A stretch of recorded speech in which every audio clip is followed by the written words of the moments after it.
Seriously, Yeah. It's like, yeah. Okay, Just think. I mean, like, yeah. When we're talking about, just think if you're trying to discuss like what should happen, what would happen if like there were three guys in the ring like that, and instead of Ronda Rousey coming out, it's Brock Lesnar coming out to his music, and he walks in there and one of them slaps his hand away. What happens next? Does he smile and point to the frickin' sign? Right. Right. Yeah, it's like, bro, yeah. Exactly. Oh my God. All right. So, who's the show? You and Brian are doing like a question. Me and Brian are doing the show. Yeah, everyone's doing the show now. Yeah, so that's. I know, bro. Remember the first time? Well, not the first time, you've been there before, but when we saw you at Wally Mania #1, that the court had give you an award or something. Remember? Right. We were all sitting at the table. Yeah. Yeah, I think in the second year, maybe the very next year, you started to kind of see, or at least I did, how much potential there was to make money that weekend for people like us. You know what I'm saying? Yeah, well, this was actually set up by other people, and it was more for the readers of the thing, just a get together, because we do that every year anyway. Oh, you do question and answer at WrestleMania every year? Well, no, but we've done like question and answers a couple times, like because we usually do a convention in Las Vegas every year, and we've done question and answers. Last year's was a freaking disaster, but the year before, the other times were great. Last year's was terrible, but that's because it was just like, it just didn't work out, and I knew it wasn't going to, and everything. But this one will work out because it's going to be handled a lot better, and so we're doing a Q&A. We're doing a Q&A on one of the mornings, so I can run out and see all the different shows that afternoon. I think it's Friday morning. So there's isn't it ridiculous how much stuff is going on there? It's like there's. Oh, it's incredible, there's bro. a lot. Yeah, I mean, somebody told me like last year we were in Orlando that there were 100 different events and like 70 different wrestling shows, and it's like, this is just insane. It's become the wrestling convention for worldwide audience. I mean, people fly like the in from everywhere. Comic-Con for wrestling. Yeah, exactly. Yeah. It's the major, like the Super Bowl of comic book conventions for wrestling fans. Yeah. Is what it is, and that's basically everybody piggybacks. Because I actually went to the NXT show, and that thing was packed. I mean, there was like, I don't know, 6,000 people, 8,000 people there. I'm talking about last year. Then I went and I saw Cole Cabana, and he was doing like a live podcast with Marty DeRosa. Then I went and I saw a show. Then I went, there was something literally going on at all times. Yeah. The place I loved was Dallas because everything was in walking distance of the hotel we were at. Like, every show was just everything was like within like 2 or 3 blocks. It was so awesome. You just go from place to place. Like with New Orleans, from what I understand, we're going to be driving from place to place because things aren't that close. And when I was in Orlando, it was like things were really far away, so it took forever. And then we would hit that Orlando traffic, which was a disaster to get through. So it wasn't as easy. But Dallas was awesome. I mean, between the convention center and everything, yeah. I'm thinking of booking a professional wrestling match with Ryan Satin in it. Can I put you on the short list of people he has like massive heat with as possibly be one of his opponents? It's like, bro, that guy's got more heat. I'm fine with him. It was just something where it was at 2. He wrote something at 2 a.m. that got me real mad at 2 a.m. and wishes he hadn't. So everything's fine. Right. It's funny how much heat that guy has with so many people. Like you and King Mo, Cornette just said, "Oh yeah, everybody's like Jesus." Mo doesn't like him? Yeah. I didn't know that. Oh yeah, he buried Mo. Yeah. What was it that he said? Yeah, he said after all these years, King Mo is still crappy at wrestling. Like he's insulting the guy's wrestling ability. He's got heat with Jericho. And like Mo was at the tapings with Conan, and it was like he was like, he wanted to kick the guy's ass. I was like, Jesus, this guy he's getting heat with everybody. Like, oh my god. Yeah, the thing is, if you're gonna use, if you're gonna rile people up as part of your shtick or your branding or to get hits or whatever it is, don't do it with guys that can whoop your ass. You know what I'm saying? Or guys that will whoop your ass. Because Mo will slap him in the face. You know what I'm saying? Yeah. Oh yeah. Yeah.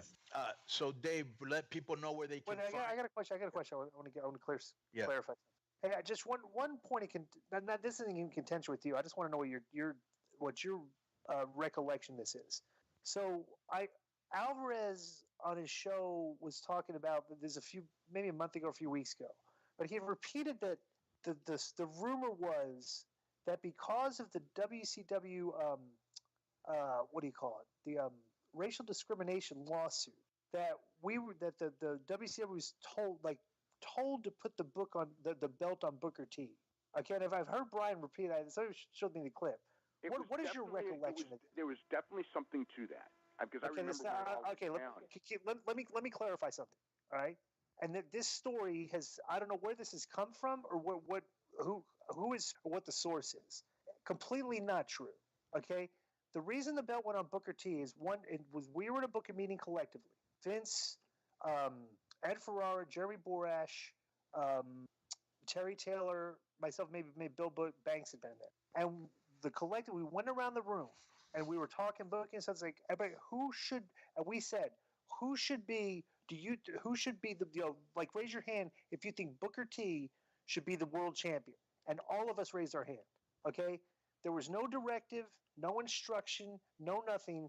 That was from the booking committee because Booker had been getting over and and we decided that Booker T should be the next champion.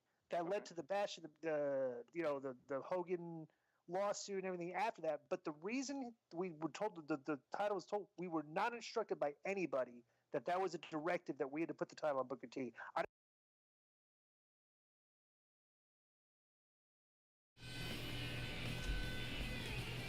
Yes, sir. Yes, sir. We're back. About to get on Mo Wrestling. Say this shit. Oh no, I was trying to press auto. Let's kick off the first match.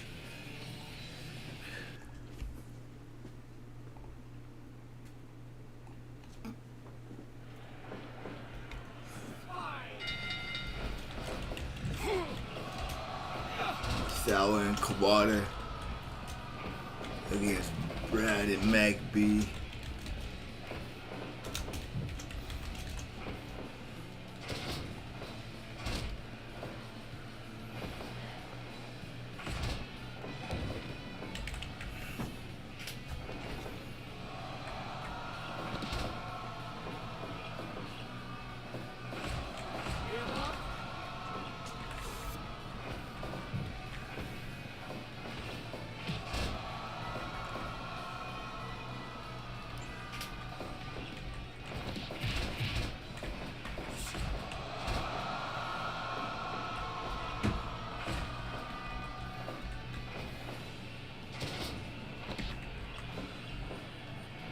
Again, we're just trying to get. Nobody has more than two people got more than 20 matches in the roster, and they were in this tournament. So shit.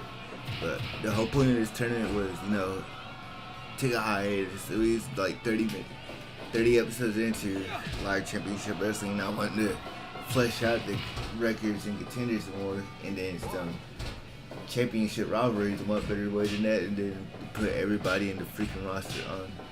In the tournament where the winner gets a shot, the winners get a shot at the World Championship. Or if it's T1 Soccer, where they'll get contracts and a shot at the Eastside Championship. You know what I mean?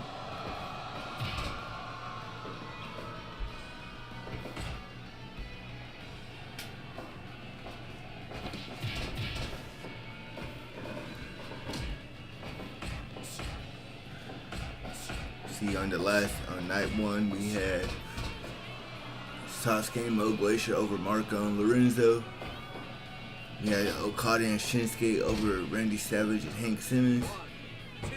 We had Starlight Kid and Hayabusa over Jay White and Dennis Rodman. Rey Mysterio and Eddie Guerrero over Team Blackout. Then we had Bam Bam Bigelow and Kobashi over Terry Gordy and Bruiser Brody.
Ooh.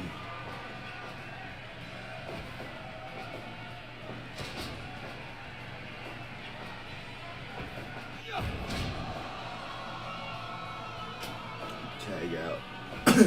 Hit squad been in control for most of this match.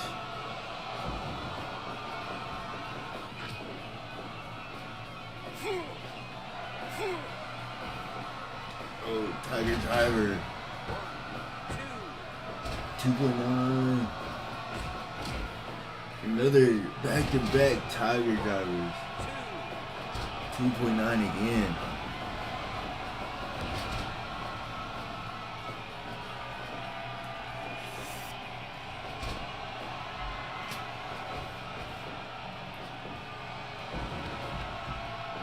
She placed it outside.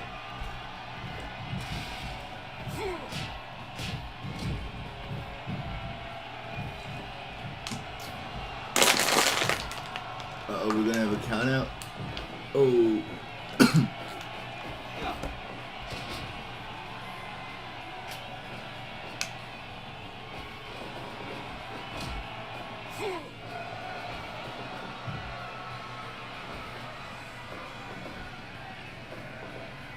Uh-oh.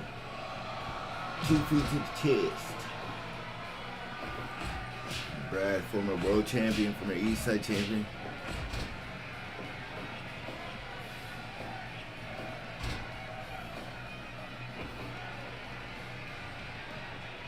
On the Mount Rome, Brad was never Eastside champion. But he was Cruiserweight champion.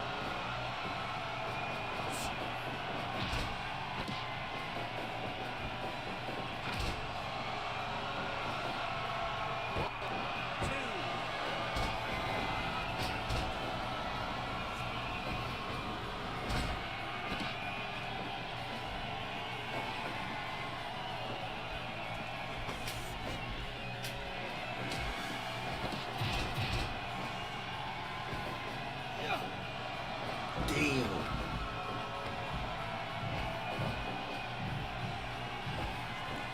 Minutes into this match, the opening match, night 2 of the Tag Fest single elimination tournament.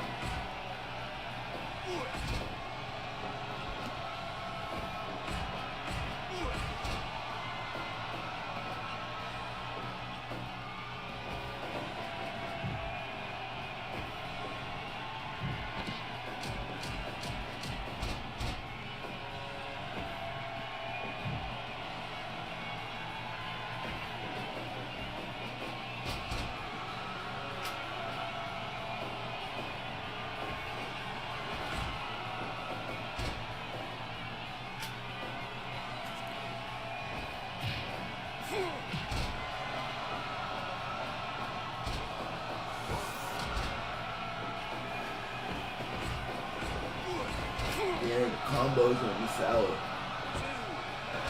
Oh, Brad almost got the win.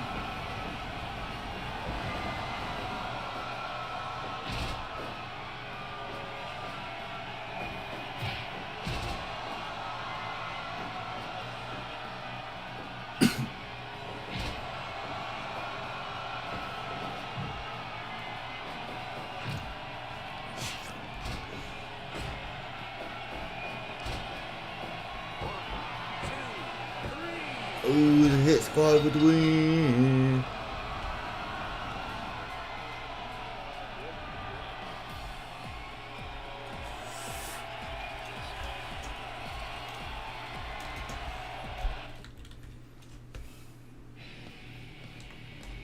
Who's next? Oh, we got Chuck Norris and D-Mob making their way to the ring. Face Zangief. Who the fuck is Zangief team? I didn't forget it. Oh, Zangief. Damn, I didn't forgot that nigga's name. Mike, Riley. Fuck. Zangief and Mike Riley. I didn't forget my fucking roster.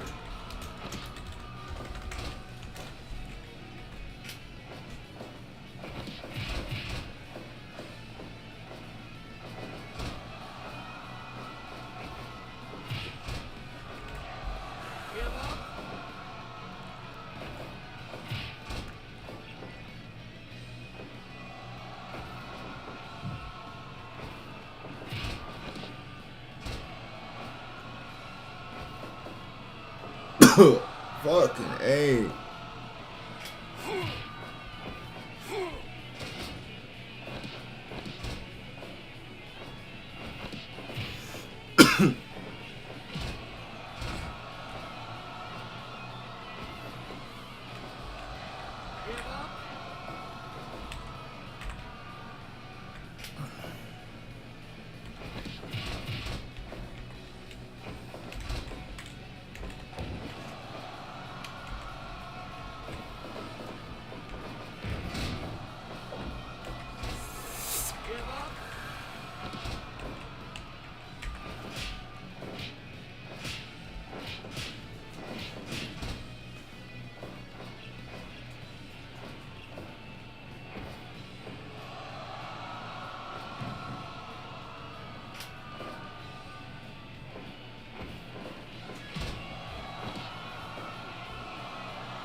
Damn.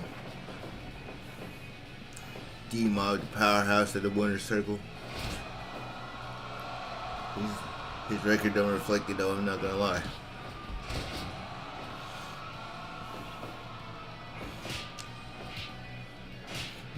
Excuse me. Zangief's the only one in this match with a positive record.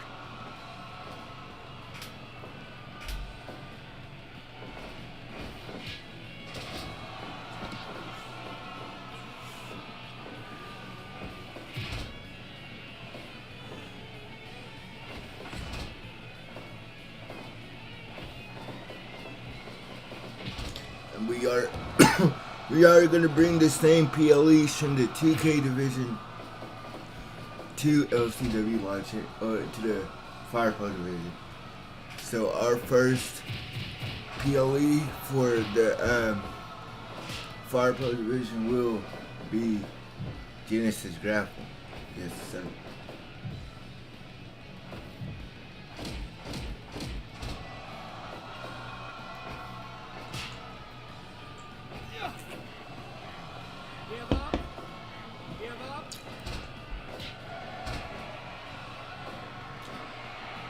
Chuck Norris grounding that forearm into the side of Mike Riley's face.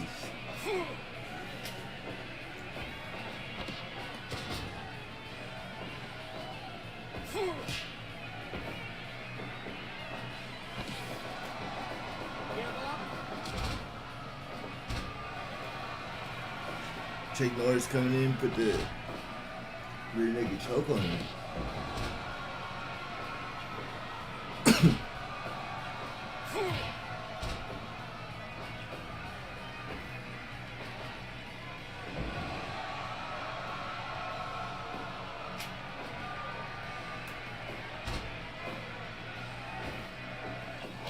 Oh.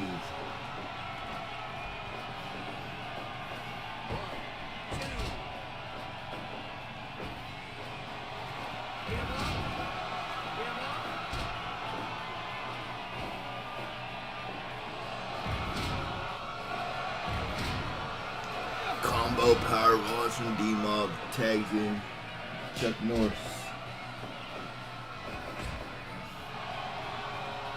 Zangief flexing like he's angry.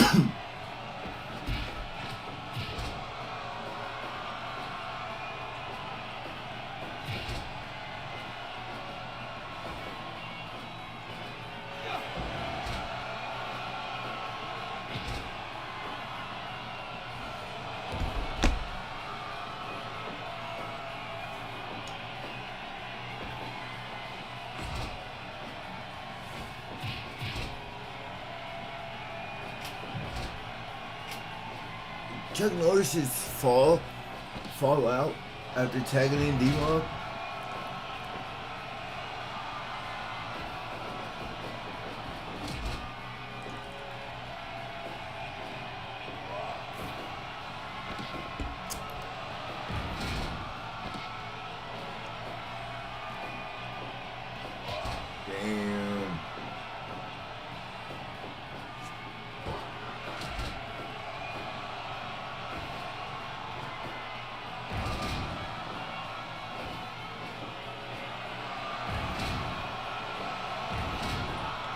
Combination power bombs.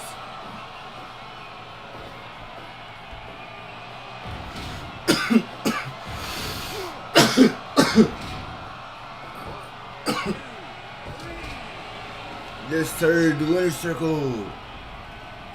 Getting it done. Picking up a much needed victory.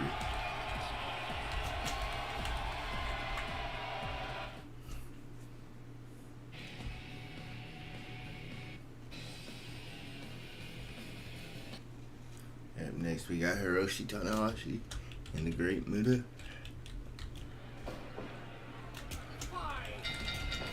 versus Sasuke and Travis Riker, the World Tag Team Champions.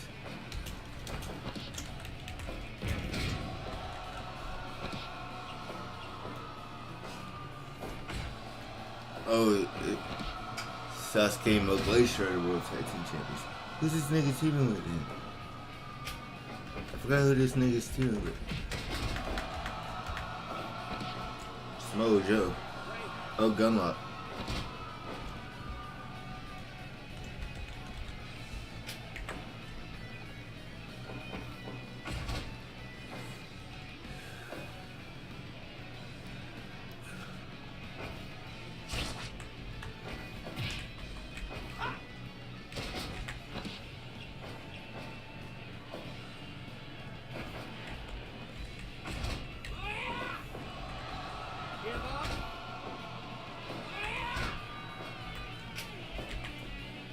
Chuck Norris and D-Mob needed those wins.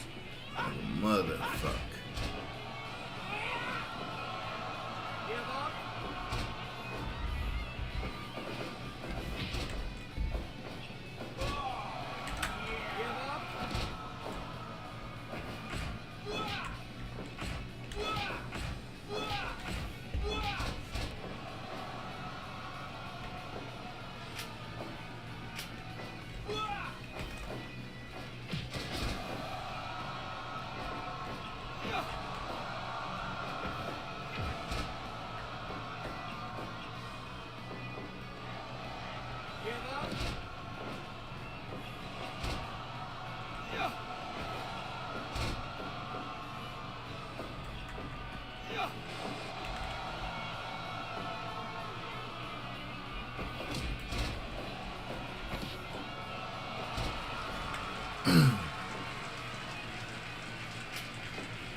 Fighting off the ace, Tanahashi.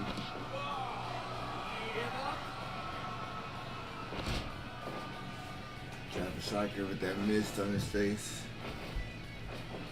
Yeah. Ooh. Rolling senton off. D-top.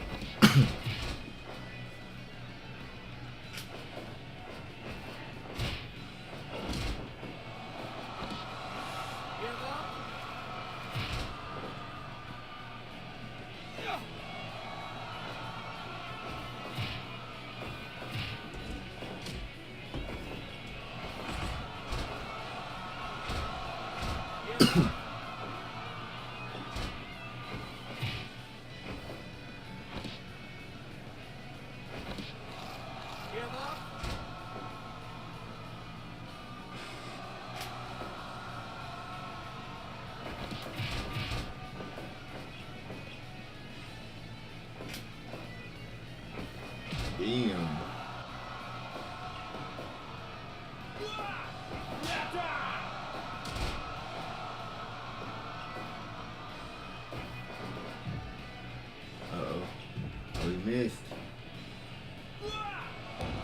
couple knees off the bat.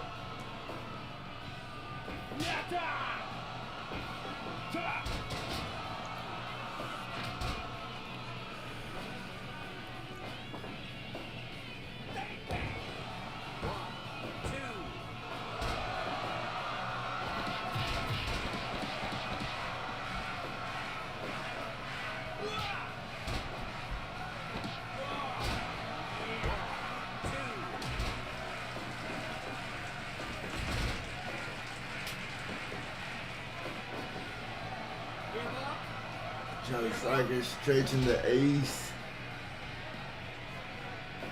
God, that didn't sound right. Oh.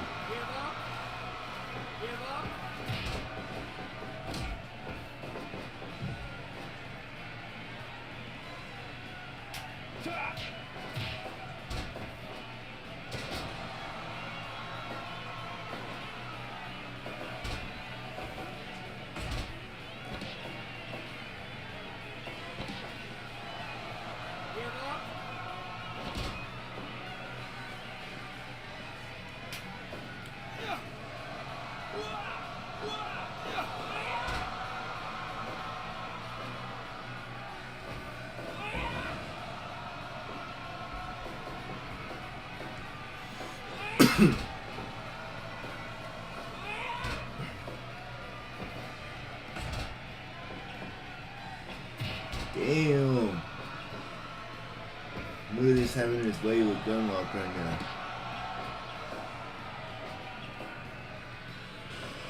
Mr. Saturday Night Slammer is gonna beat the fuck up.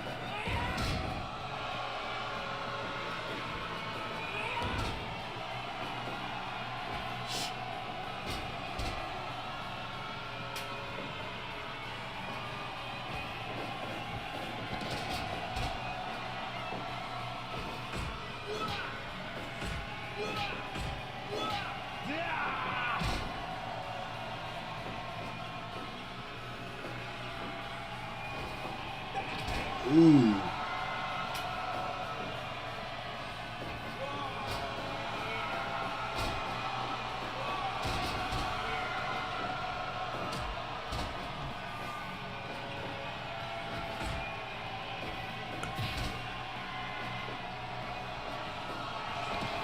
AK Army moving on.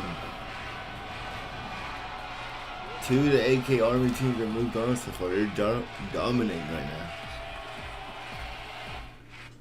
Okay, it's Sasuke and Glacier won their match. Up next, we got Kobe Bryant and Mike Tulsa making their way to the ring against Woods and Bone Soldier.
Kobe Bryant, the current world champion out here right now.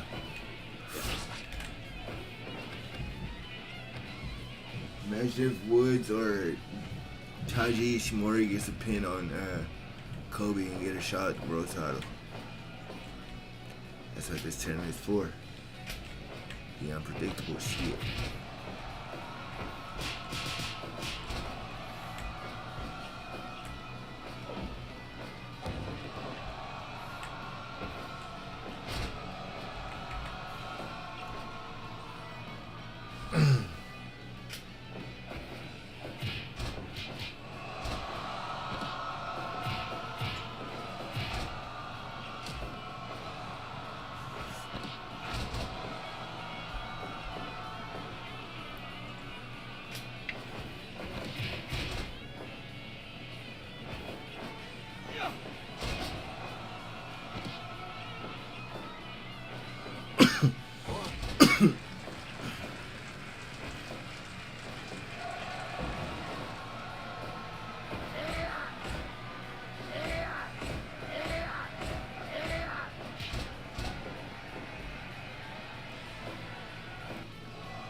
Ooh.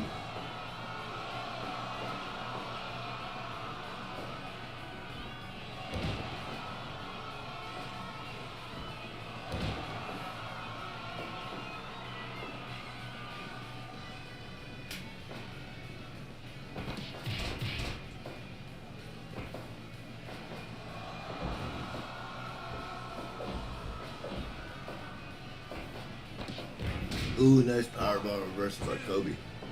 Oh, 2.9.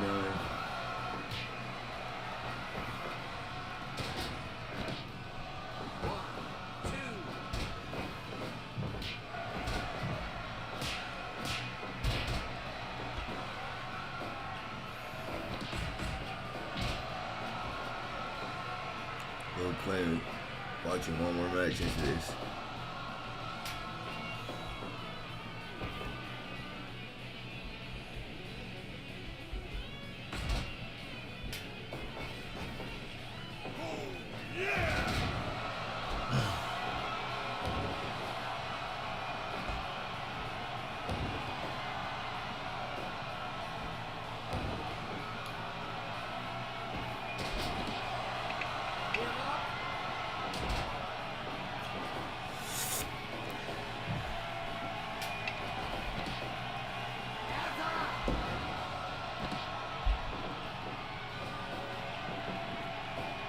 Ooh.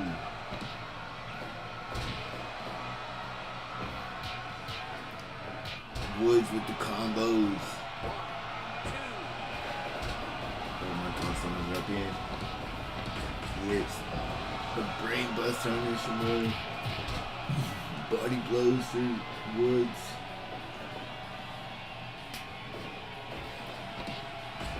Oh no. Oh no.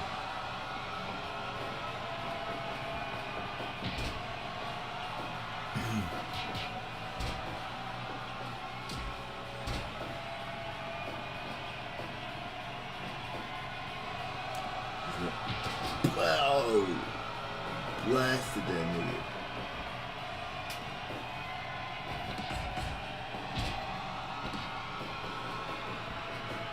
Blasted him again.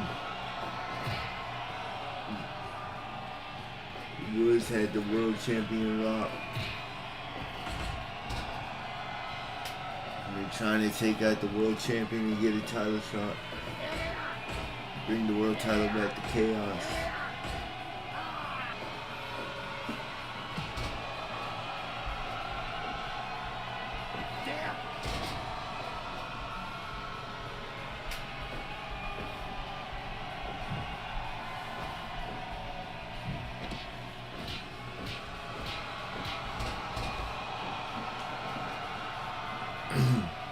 Can they move on in the tournament like their Chaos teammates, Shinsuke and Okada? Oh, damn.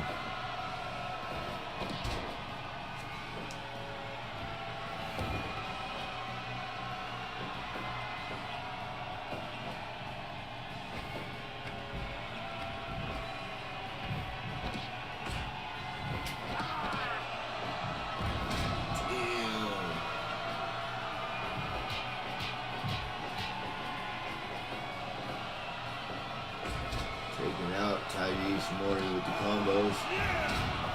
Blue Thunder on Woods. Moonsault. That combo's won him championship matches.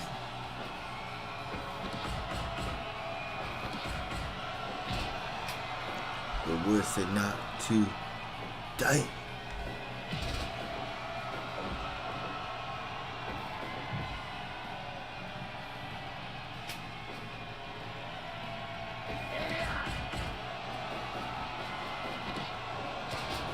Break his fucking arm. Oh, the label lock. The label lock. Kobe saving the match for his team. Brain buster from Mike Tulsa.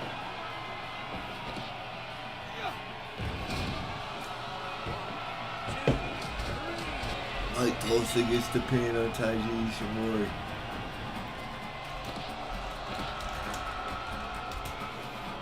He's at the pin him again.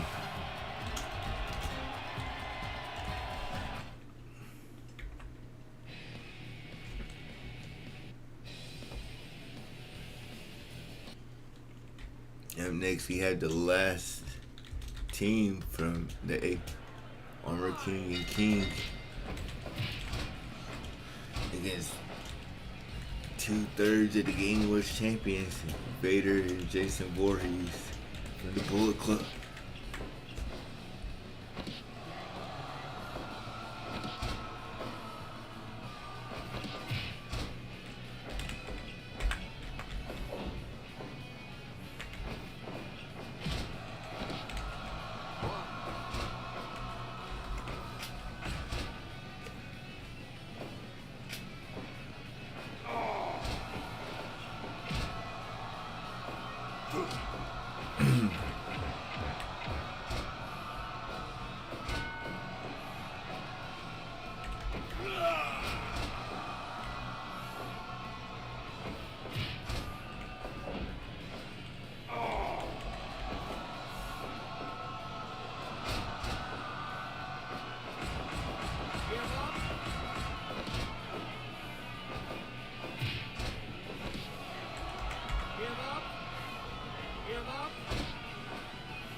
Vader only has one loss on his record.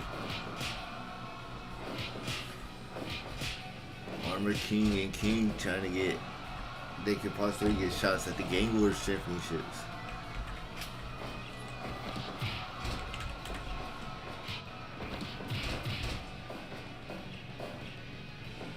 The other half of Bullet Club lost to Starlight Kid and Hayabusa.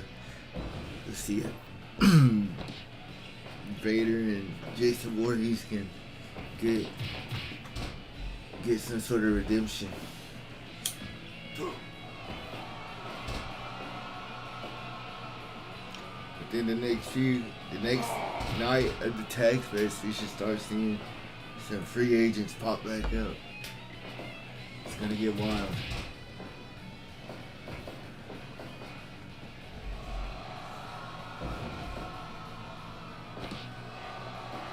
Yeah, look at the claw.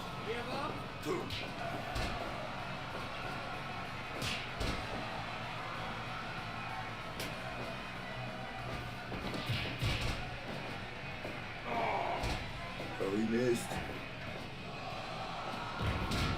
Jason with the power slam. 2 count.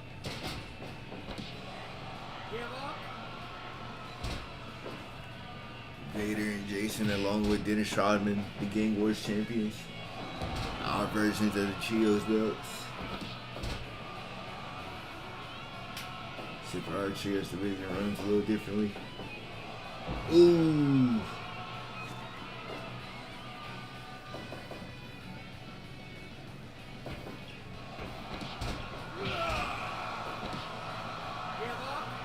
What a fucking Rainmaker.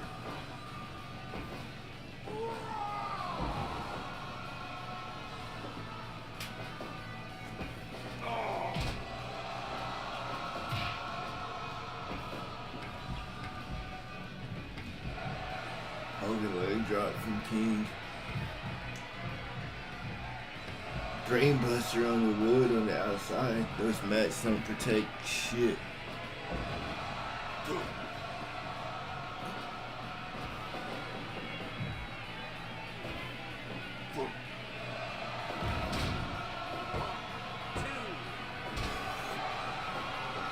Two.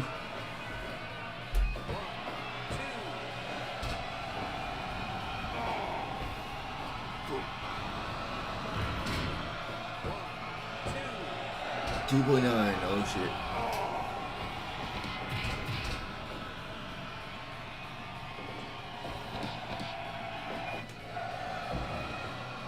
He hit a fucking choke slam. Trying to smother Armor King.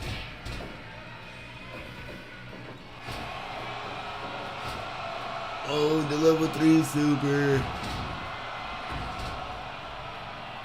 Armor King, a Grand Slam champion, one of the most decorated superstars in live championship wrestling history. No matter what the banner was, Slaughterhouse Wrestling. Hey, what school do you go to? Championship Wrestling? Live Championship Wrestling. I'm the king has done it all. World Champion, Eastside Champion, Southside Champion, Tag Team Champion, Gang Wars Champion.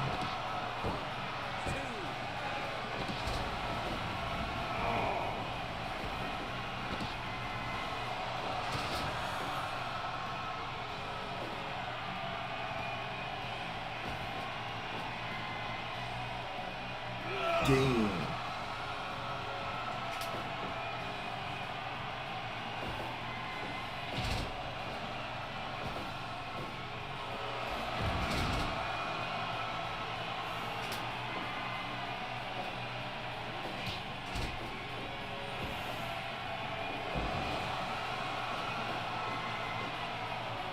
Ooh, what an elbow drop to the face.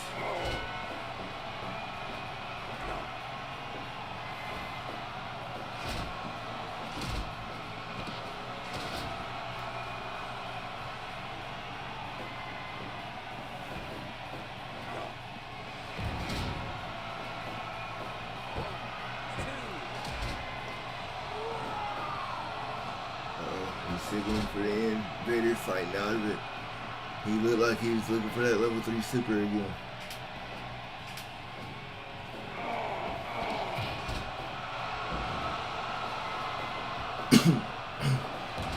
People's elbow. Tombstone in the middle of the ring.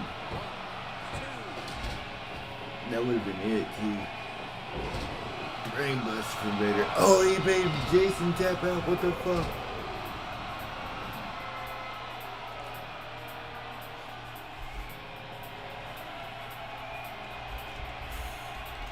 AK Army going 3-0 in this tournament so far. What the fuck?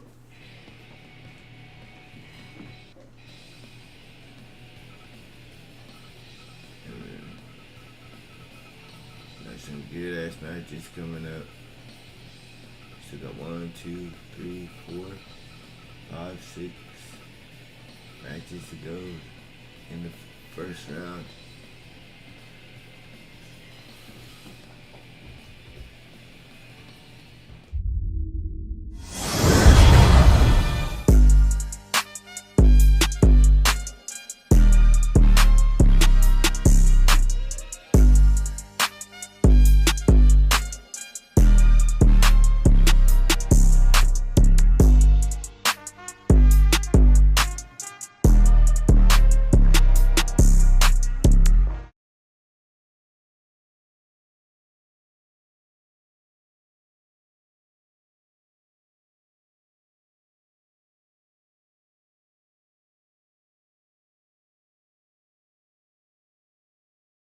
just want to set that record straight, and you can ask everybody in that room would swear on the Bible that's what happened. So I just want to clarify that because I've heard that peddled, and I don't like it when misinformation is peddled that I'm involved in. Okay.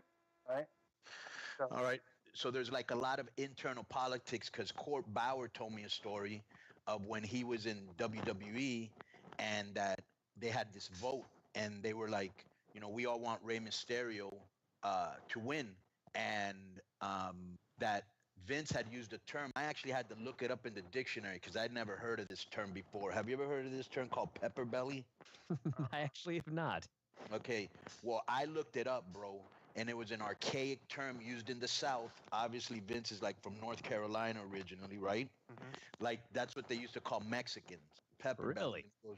Yeah, I'm not going to have I'm half Mexican. I've never heard that. Right. Well, neither have I, and I've wrestled there 30 fucking years. So this is like some old like, white. I feel like you refer to the Japanese wrestlers as the Chinamen. You know, right? Like, you know, it's like right, kind of right. Yeah, derogatory probably term used in the 60s, 70s, right? Right. 50s or some shit like that. So you know, like you don't hear coon anymore, but that used to be a word I used to hear a lot when I was growing up. Right. But and so. Anyways, the crux of the story is everybody at the table voted that they wanted Rey to win. The only one was Vince, okay, that said no. So Vince said, okay, I'm going to give him the title, and he's going to lose the title on this date. So he already had an expiration date. Yep. I don't know if you remember. Obviously, I do. How many jobs did Rey do when he was... Dude, 1,000. Right, because Vince didn't want him as a champ. Yep. So I think a lot of times, whether Hunter doesn't want you or Vince doesn't want you or you have some sort of heat or whatever, that bullshit politics that you don't see in other, forms of it. Like imagine like in fucking, you remember that show with Ray Romano? What was it called? Kings of, what was it called? Everybody Loves Raymond. Yeah, Everybody Loves Raymond, right? Let's say, Raymond was hitting up on one of the assistants on the show, the producer, and the producer's like, hey, let's bury him next show. You don't see that on TV. You know what I'm saying? You just see that type of shit in wrestling. Well, Brian, I remember you had when you were doing the pods where you were watching the old Raws, and you were watching the rise of Steve Austin. It's like the formula's there for building a babyface. Put the guy over on a weekly basis. Let somebody get heat on him 1 week and let him come back and get even more over than the past 4 or 5 weeks before that combined. Yeah. And just keep like Austin kept moving up the ladder.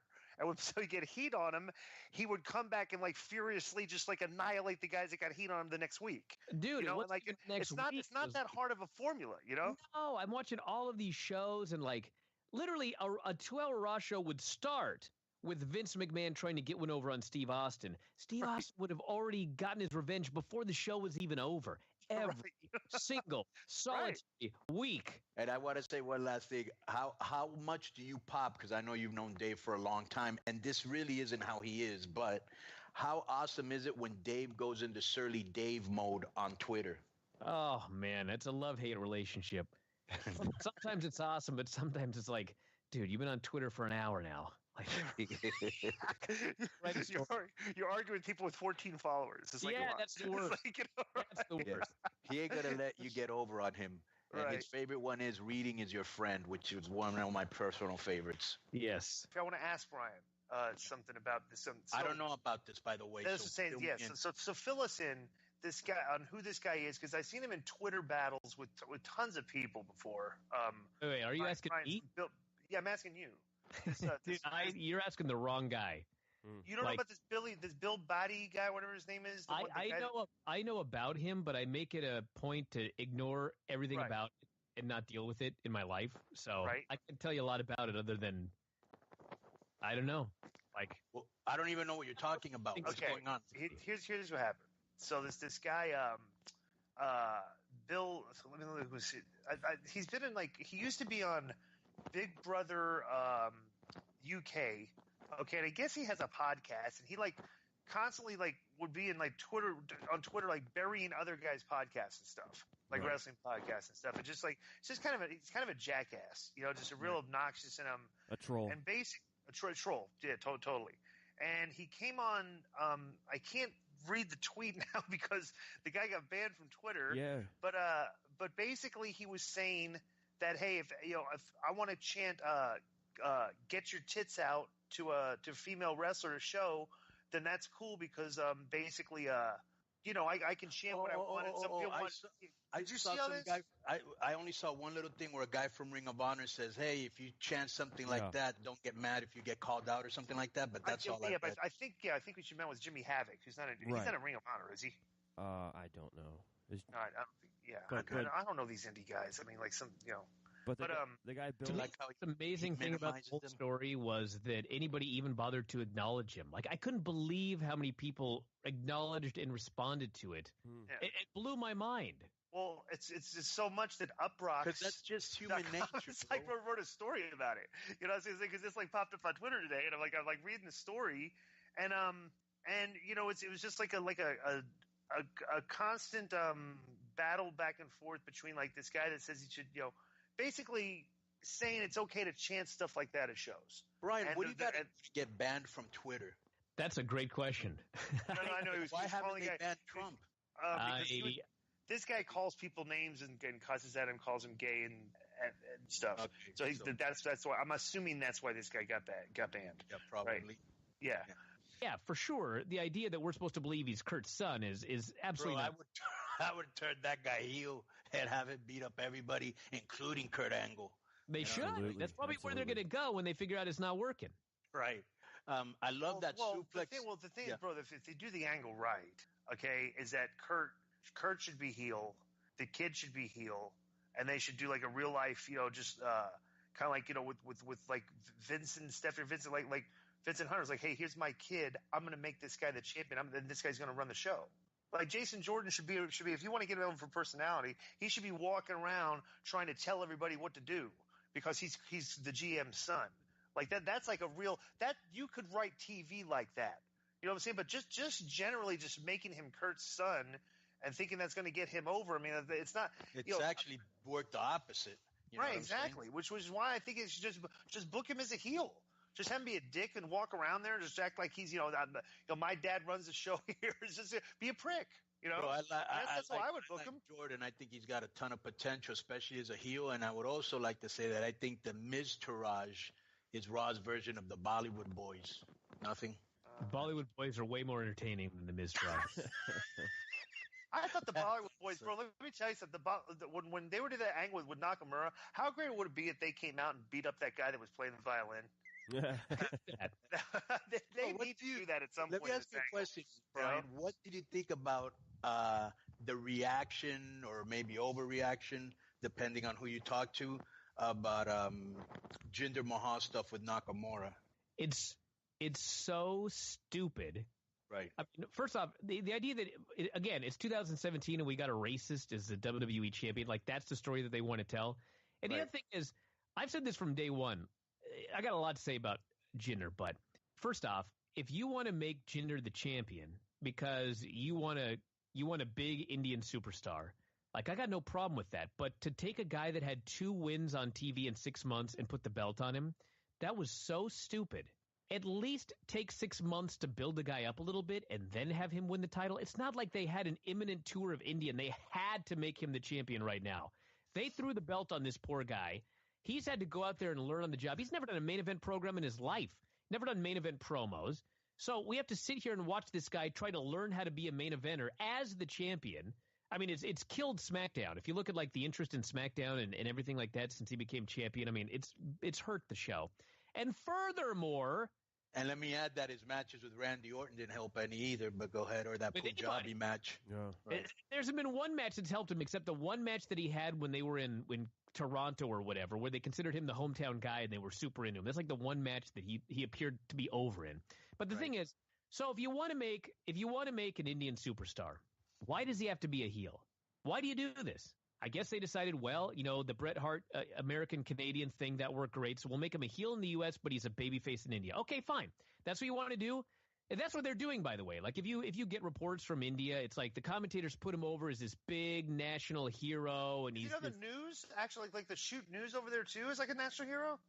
Well, I don't know how big. I mean, the newspapers, like the websites, the newspaper websites, they link to all of his videos and everything like that. So, I mean, he is getting press over there. But my point is, if you want to do that angle where he's a heel in the U.S., but he's a big babyface in India, are we supposed to believe that like everyone in India hates Japanese people?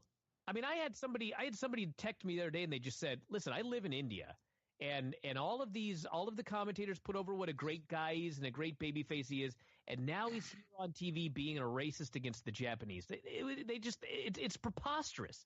Hey, like, Brian, when I watched that, this is exactly what I thought. I was more offended at how stupid and ridiculous and corny and outdated it was than any other racial overtones.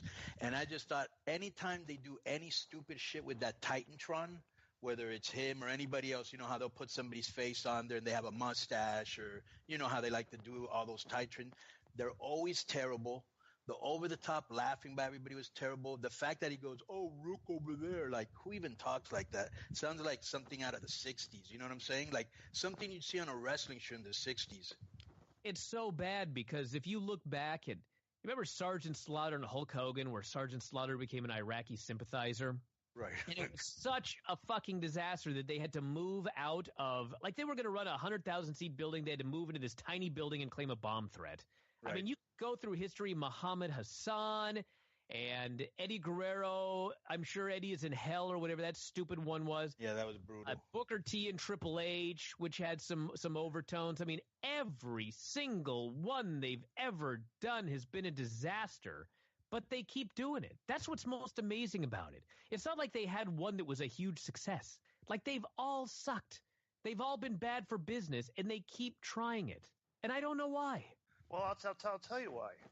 And this is why, and the perfect example, like we'll talk to like Braun Strowman, okay, and like what happened to him is that basically the WWE, and then Brian, you had talked about this. A couple months ago, I listened to a YouTube clip where you were talking about how when you were watching the old Raws back in the Attitude Era, that Austin would get over on Vince like 6, 7, 8 straight weeks in a row. Then Vince would get over on him, okay? And then Austin would get right back over on Vince the next week, even stronger than before. Just like, it was just like constantly like push, and like push people to the top. Bro, they don't know how to do that anymore. What they've been good at is burying people. And like, bro, you could go through a list of like, if you took a list of like the past 5 years of the amount of guys they got over and the amount of guys they visibly buried, okay, where you say like, oh, well, here comes the burial, and you knew it was coming, and then it happened, okay, bro, it's like 90% to 10%. It's like they just have lost the art of pushing guys and keep pushing them until like, bro, Braun Strowman just got like completely bad. I mean, I don't know about you, but I thought that was an absolute burial last night for where they were going with that guy. Yeah. And I don't know how, you know what I'm saying? I don't know what you think about that. What was your opinion on that, Brian? Well, I mean, first off, where they're going is with Brock and Roman. And so if you have to think about it, like, I would have had Braun win last night. Mm-hmm. But you got to look at it from the perspective of Vince to understand why they did it. And in his brain, his big WrestleMania main event is Brock versus Roman. And so last night, Roman beat John Cena. John Cena endorsed the guy. And Brock Lesnar beat Braun Strowman. That's the direction that they're going. And obviously the crowd want to see Cena endorsing Roman Reigns. And I'm sure like a lot of the crowd wanted to see Braun Strowman win. But in Vince's mind, in his brain, his big, giant WrestleMania money match is Brock versus Roman. And so that show was designed to get those two guys over.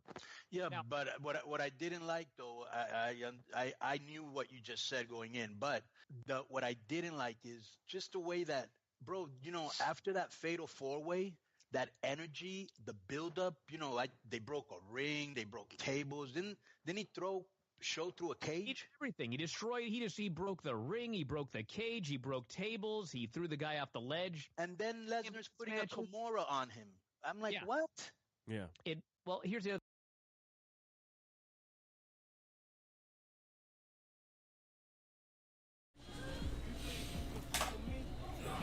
Let's go. We hooping out here, nigga.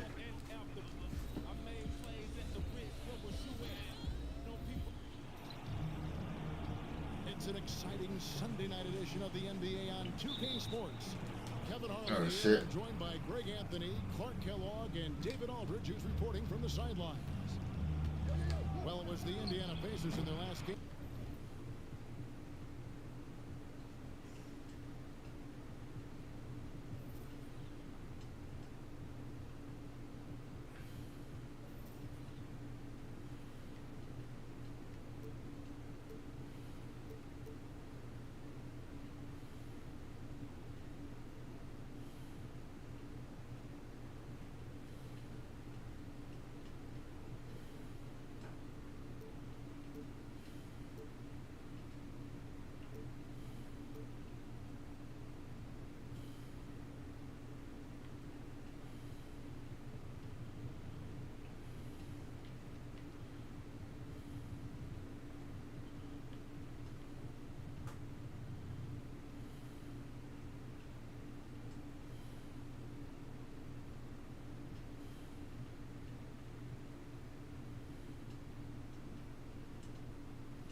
Lost to the Dallas Mavericks. And that does your confidence guys no favor. They got manhandled in that one. Total embarrassment. I was shocked at how poorly they played. I think they were shocked. Yeah, and you know, those losses really hurt when you can't get anything. Bro, just nigga.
Going against you, very frustrating. Here's the starting group for the Indiana Pacers. We've got Henderson. Potato. Is out there with Walker. Then it's DeRozan, and it's Jones in at the shooting guard. Here's DeRozan. After the made shot from Shea Alexander. With the All-Star break behind us, Clark, what becomes the goal for teams clearly outside of that playoff picture? A couple of things come to mind for me, Kevin. I mean, you want to give the young opportunity to grow, give them more reps, and then you want to build momentum for the next season, if you will. I'm fucking DeMar DeRozan, nigga. They were a dynasty at one point, and you remember it well. Yeah, you're talking about the ABA days, but it's true. The Pacers were a dominant team before the merger. They won 3 titles in 4 seasons just before joining the league. Here's Henderson. Following the basket by Kobe Bryant. Shoots from the baseline. Here's Ayton. Excellent D there from Garnett. Well, you know, this is what happens. You can't afford to lose concentration even for a nanosecond. Offensive rebound. Bam. In by Garnett. And guys, you can't let an exceptional rebounder like Garnett get that kind of position. That's how he finds those second chance points. DeRozan surveying the D.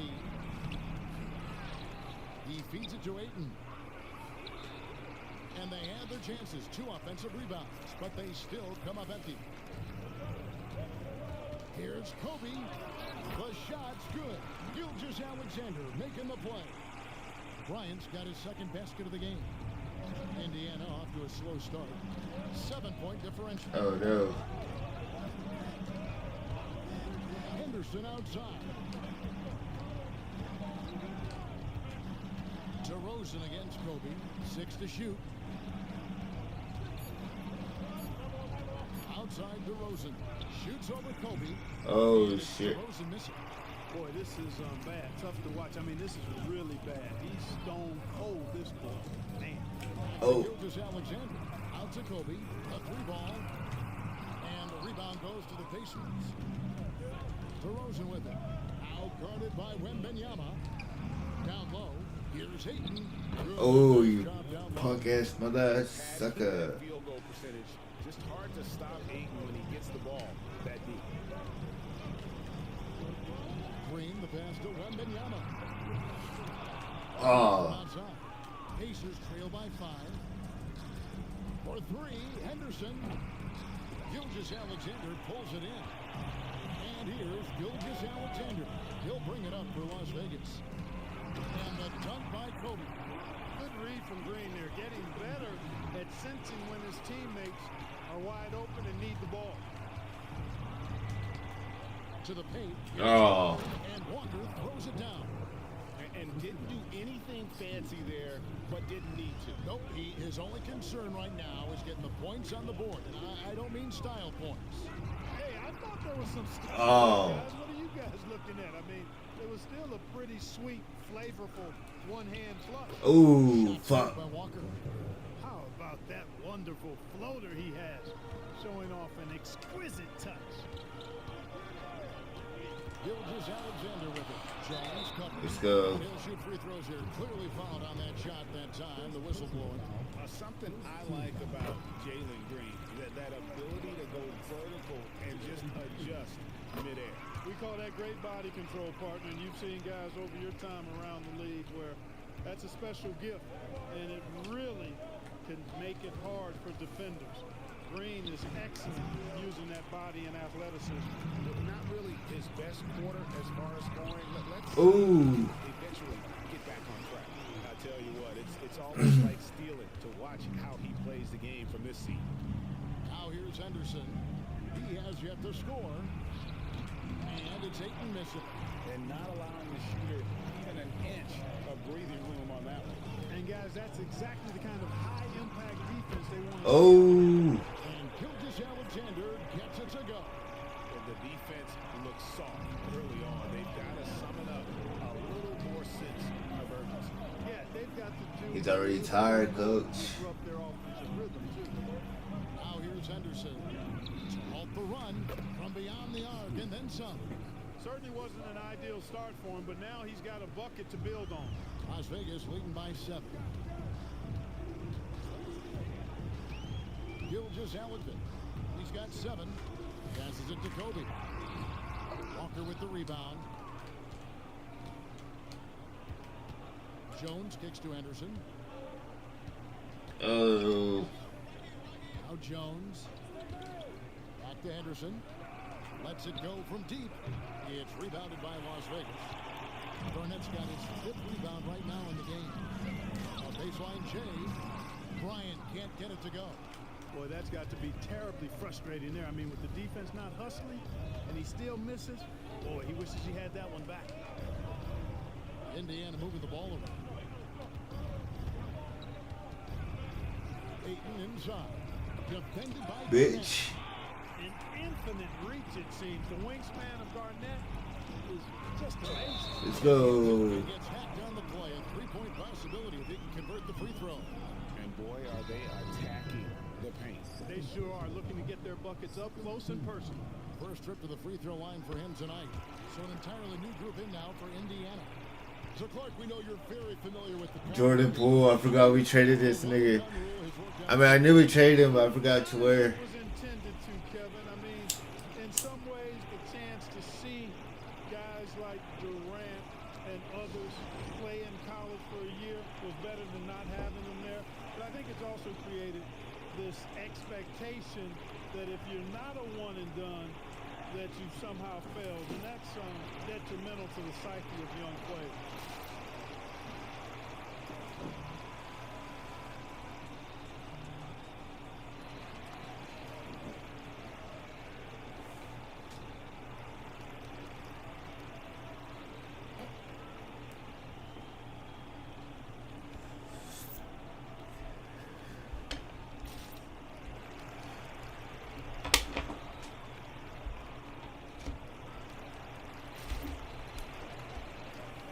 For Las Vegas, Walker's checked in for Garnett.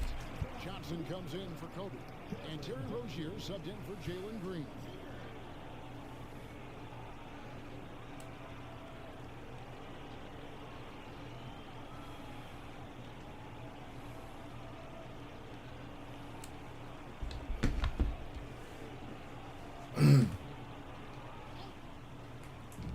Oh, nigga.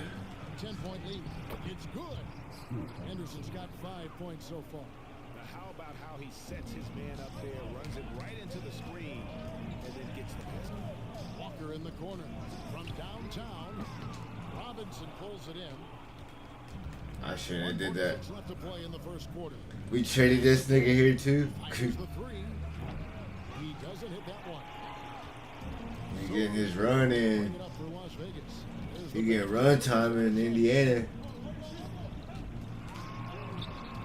No good that time. Excellent defense there from Henderson. A minute 20 left in the first quarter of the game. And here's Poole for 3. Johnson with the rebound. And on an open look like that, he's very gifted at making the weak coverage pay. The kick out to Walker. Plus to Gilgeous Alexander.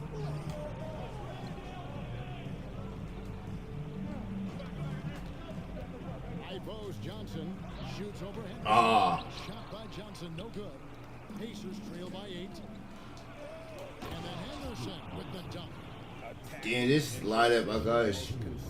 I'm not used to it. I was about to say it sucks, but it don't. I'm just not used to it. Opportunity for early offense, you got to push it and push it every time.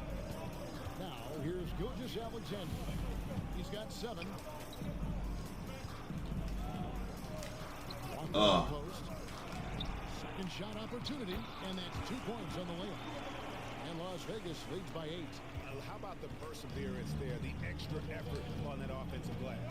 Shot clock and game clock separated by less than 6 seconds. Henderson again, Indiana. His mid-range shot is very solid. I mean, for some reason, the defense let him have it. Henderson against Gilgeous-Alexander. Walker missing again. The defense there got away with a major lapse. Here's Walsh, and he takes the fantastic lead pass out strong for the slam. Beautiful reverse jam right there. Use the rim to protect the ball, I think. Outstanding awareness and a terrific finish. Kobe Bryant getting it done for Las Vegas. He finishes with 9 points in the quarter. The D is having all sorts of problems with him. Right back after this break.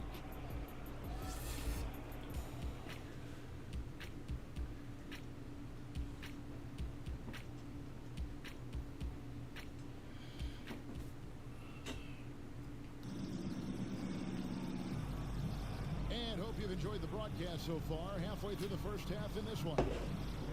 And a moment now to look at the scoring approach in terms of where the points are coming from for Las Vegas. And guys, I love the movement, doing a great job of just getting the ball on a string, creating some opportunities. Taking what the defense gives them, guys. I mean, the mid-range shot is available, and they're knocking it down from there. I love it. Kobe is out there with Garnett. Then there's Terry Rozier. And it's Green. Oh, nice. In at the center position. And for the Pacers, Jordan Poole is out there with Jones. Then there's Ayton. And it's Walsh in the power forward. Garnett very comfortable close to the basket now. He's efficient as a low block scorer. Passes it to Poole. Ayton sets the pick for Poole. Lets it go with the 3. Kevin Garnett grabs the miss. Garnett's got 6 rebounds in the game. I'd love to see them impose themselves a little more on the backcourt. That's a great way to find confidence. Always a surefire way to get back in the game. Well, guys, they need to do something to reduce this deficit. Ooh. See if that's the answer. The D just sagged off just enough and no hesitation on his part. With a short break in the action gives us a chance now to send it over to David Aldridge. Thanks, Kevin. DeMar DeRozan credits his upbringing in Compton, California for helping him make the person that he is today. He said, it gave me boldness, my aggression. It matured me very fast into a man. That's something that to this day sticks with me. No matter what I get or how much I have now, I still remember what it feels like to have nothing. Kevin? That's a good thought to keep in your head. David, thanks. And Las Vegas making a change here. Glenn Benyama's checked in. DeMar DeRozan checked in for the Pacers. Jones comes in for Poole. And rebuilding teams, Clark, are going to ride their young prospects. But talk about the importance of having those sage veterans on that roster and their guidance. Kevin, I don't think you can overstate it. It's critical. It's imperative. I mean, imparting that understanding of what it takes to be a professional and doing it with words and example is so valuable and so part of what veterans do to young players and to good teams. You know, defensively, you just can't afford to give him that much room. They're fortunate that he missed that one. And he comes up with the deuce. Garnett's got 6. Boy, he plays with so much physicality. Garnett accustomed to finishing through contact. Pass to Ayton.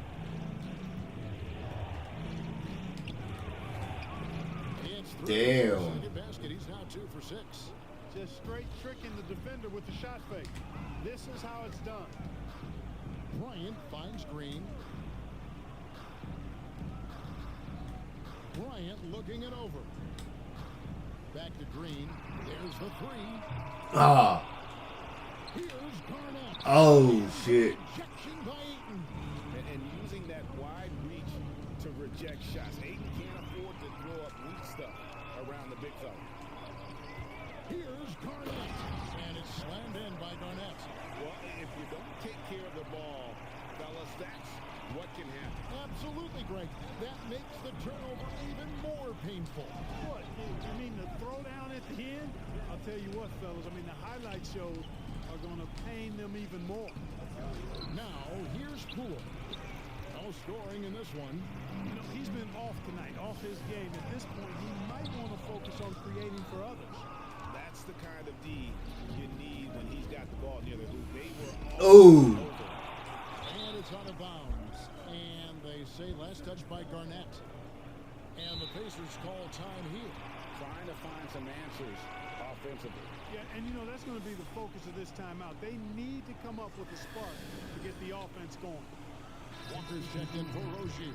Walker's checked in for the Pacers. Already it's February. Let's see how the East is matching up. You look at the Pacers. Right now they're on the outside looking in at the playoff seeds. Right now for the Pacers, they've shown me some very good things this season. But that next step, those qualities that could make them true contenders, just haven't been there. Yeah, and you know, we've seen them enough to know by now they're not going to make that switch from good to great at this point. Oh my goodness. Not this year anyway. DeRozan's shot is off. Las Vegas leading by 9. Inside, Garnett. And it's Kevin with the finish. KG taking no prisoners and dropping the hammer down. Well, what a nice throwdown by Kevin Garnett. Now here's Jones. Ayton inside. And Benyama on him. It's going to be a goaltending call here, so they'll count the bucket. Yeah, that's a tough call for the refs to make there. I'm not sure it was on the way down, but that's how they saw it. And that replay showed just how forceful that block was. Such great timing, defensive awareness too. When you have to face a defender that can reject you like this, it certainly can change your approach. Jones against Green. And Benyama outside. Oh, bitch. They grabbed their own miss. Bryant bullies through. Yeah, that was the third straight percentage look the defense has allowed. The defenders have got to start putting bodies on bodies. And the rejection by Wembanyama. And some changes here for the Pacers. Mitchell Robinson comes in for 8. And Scoot Henderson subbed in for Trey Jones.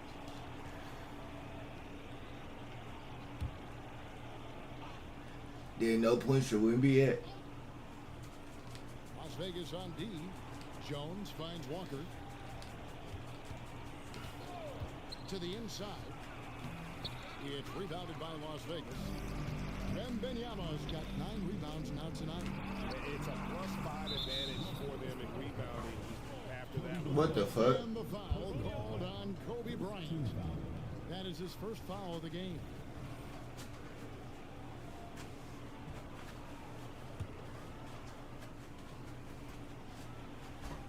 Pacers trail by 11.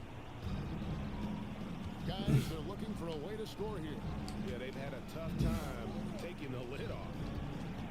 Back to DeRozan. Kicks it to Jones. Outside, Walker lets the free fly. Ooh. Walker's got his 3rd bucket of the night. And you know, he's going to continue to bury those if that's how they're going to be in. Kick out to Walker. And right away, they match it with a 3-pointer of their own. Walker's got the lead up to 11 now for Las Vegas. Henderson against Green.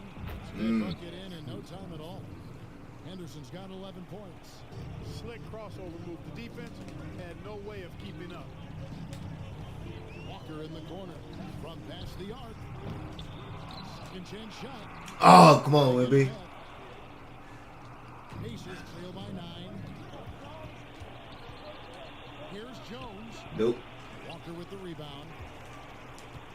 So it's Las Vegas now. It's Garnett on the wing. Oh. Here's Wembanyama. Finally. And Wembanyama throws it down. There it is, guys. One of those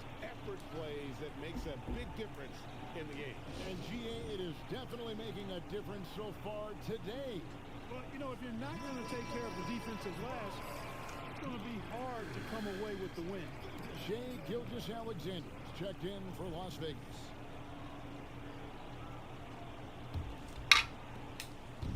Las Vegas, they came into this one following a loss to the Kings.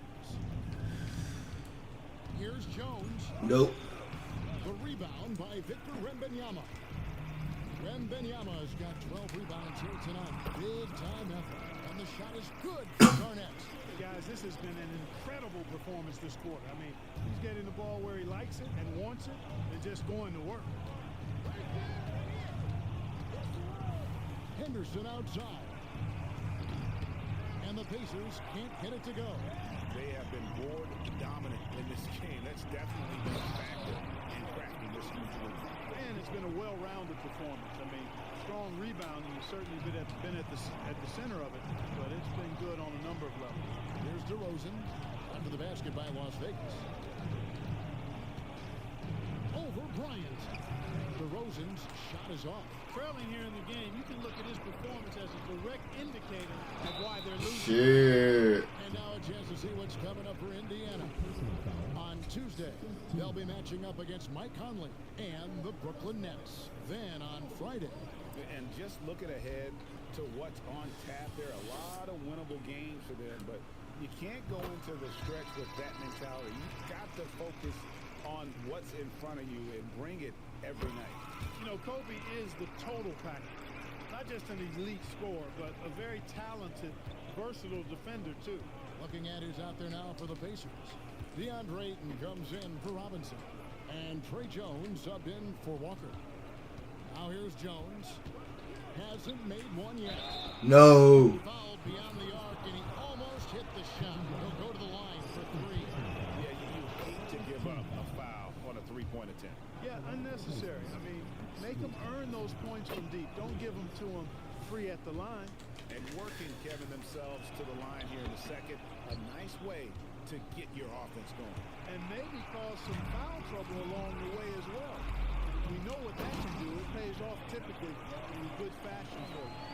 Offensively, defensively, they are in total control. And don't leave out the coaching staff here now. I mean, their game plan has been perfect. Now, here's Ayton.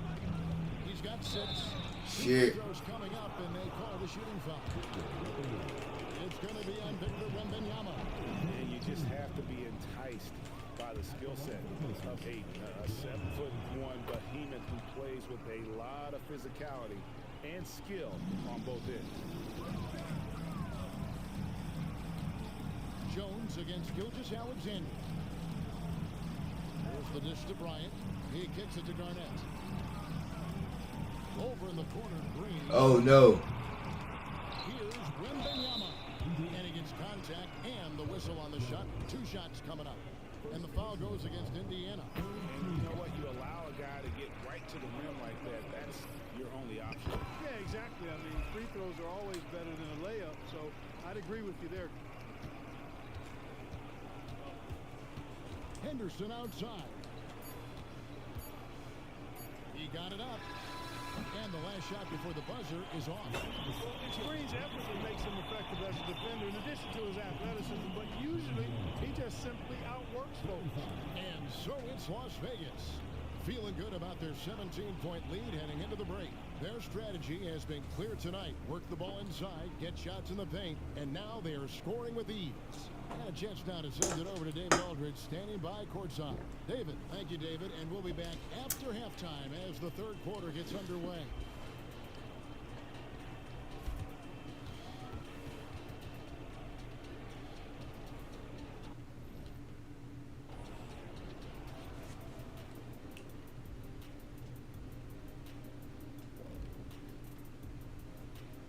Hey folks, thanks for joining us. It would be an understatement to say it's been a great half.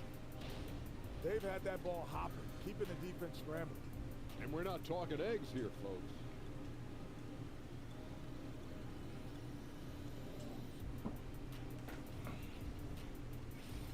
And now that we're away into the season, here's how the standings look out west. And taking a look at Las Vegas, You know, Halloween was a long time ago, but this team is still the scariest group in the league. They're striking fear into every team that has to go against them, Shaq. Starting to scare me, Kenny. And that concludes halftime. Now time to send it over to Kevin Harlan as the game's about to resume.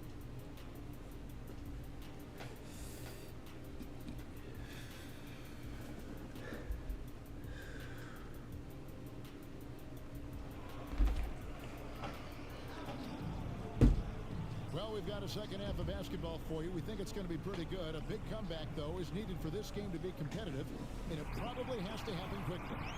You look at Kobe Bryant in this game, he's been everywhere. Man, he's been running wild on him through that first half. Absolute dynamite on offense. And you know what? I'll be interested to see just how much he's got left in the tank. That first half had to take a lot out of him. Garnett out there with Bryant. And it's Green. Oh. And there's Wembanyama. And it's Gilgeous-Alexander in at the point guard position. And for Indiana, they've got Herbert Jones. Walker out there at DeRozan. Then it's Henderson. And it's Ayton in at the center, locking down the middle. And the basket by DeRozan. Just so good finishing around the goal. DeMar is tremendous in the paint. Green against Jones. From deep, Gilgeous-Alexander. Oh. It doesn't go. His fourth miss in 8 attempts. Here's Walker. And shit. And way to finish and cut into that lead a little bit. Yeah, but look at the basket guy still shaking. Well, I tell you what, he loaded up as much power as he could behind that two-hander. Some nice passing by Las Vegas here. Bryant dishes to Green. Down to 5 on the shot clock. Back to Bryant. Fuck. 24-second buzzer signaling the shot clock violation. Already it's February. Hard to believe. Let's see how the West is matching up. You take a look at Las Vegas. They've continued to play strong basketball, if not utterly dominant, as the last part of the season grinds toward the playoffs.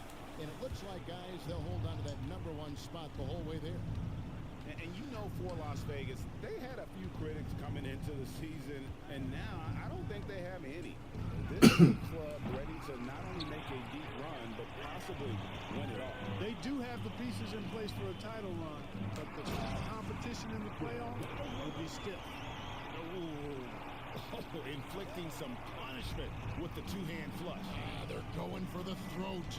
Now's the time to do it. Keep attacking that rim. Henderson. Damn. Henderson throws it down hard. Oh, forget about going for the long-range bomb to cut into that lead. Just take it to the hoop, my friend. And how? Brilliant throwdown. Exercising his authority. They've been going to him an awful lot this game, and you can see why. He's pouring it on. Outside DeRozan. And he banks in the layup. DeRozan's got 4 points in the quarter. A nice start to the second half. Just one miss in their first 5 attempts. Gilgeous-Alexander against Henderson. On the wing, Green. He has 5. Stolen by Walker. Now the Pacers moving it up. I have no idea what I was doing. Down now to just 11 on the bucket from Jones. I did not know what was going on right there. Did not know what I was doing. Green passes to Gilgeous-Alexander. Oh, that should have been in. And there's the nice layup by Garnett. Garnett's got 16 points. They've shown some strength in the paint today. Their work on the boards has been impressive.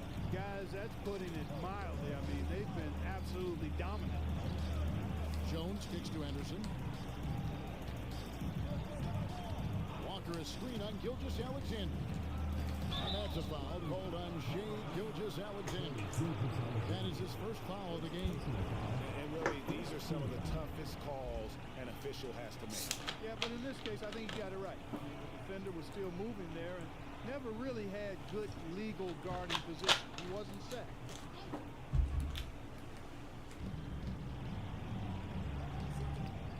Top Walker. Defended by Garnett. Pocket 6. For 3, Henderson.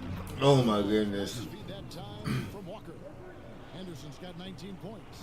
It works well there. Not much resistance from the D. That's not the defense you need. You got to be tough. Oh my goodness. Wembanyama passes to Bryant. Wow, what the fuck? Here's Henderson, and the lead is down inside single digits. He's got 21. And they've really gotten on track here in the second half. After that shaky start, the field goal percentage steadily climbing. They couldn't make anything in that first break. And first time out of the game called for Las Vegas.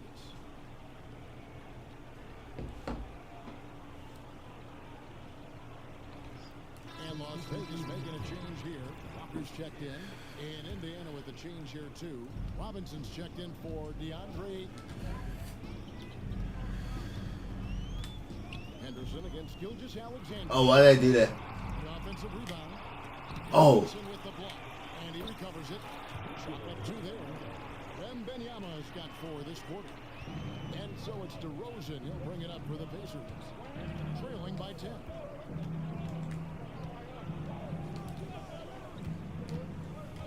Henderson outside. On the wing, Walker. Henderson against Gilgeous Alexander. The tray. It doesn't go for him. Las Vegas leading by 10. Here's Garnett. From down in the low post. It goes. 18 points for Garnett. Just putting on the hard hat and going to work. Getting buckets is what KG does. Henderson, bounce pass. And Walker kicks to Jones.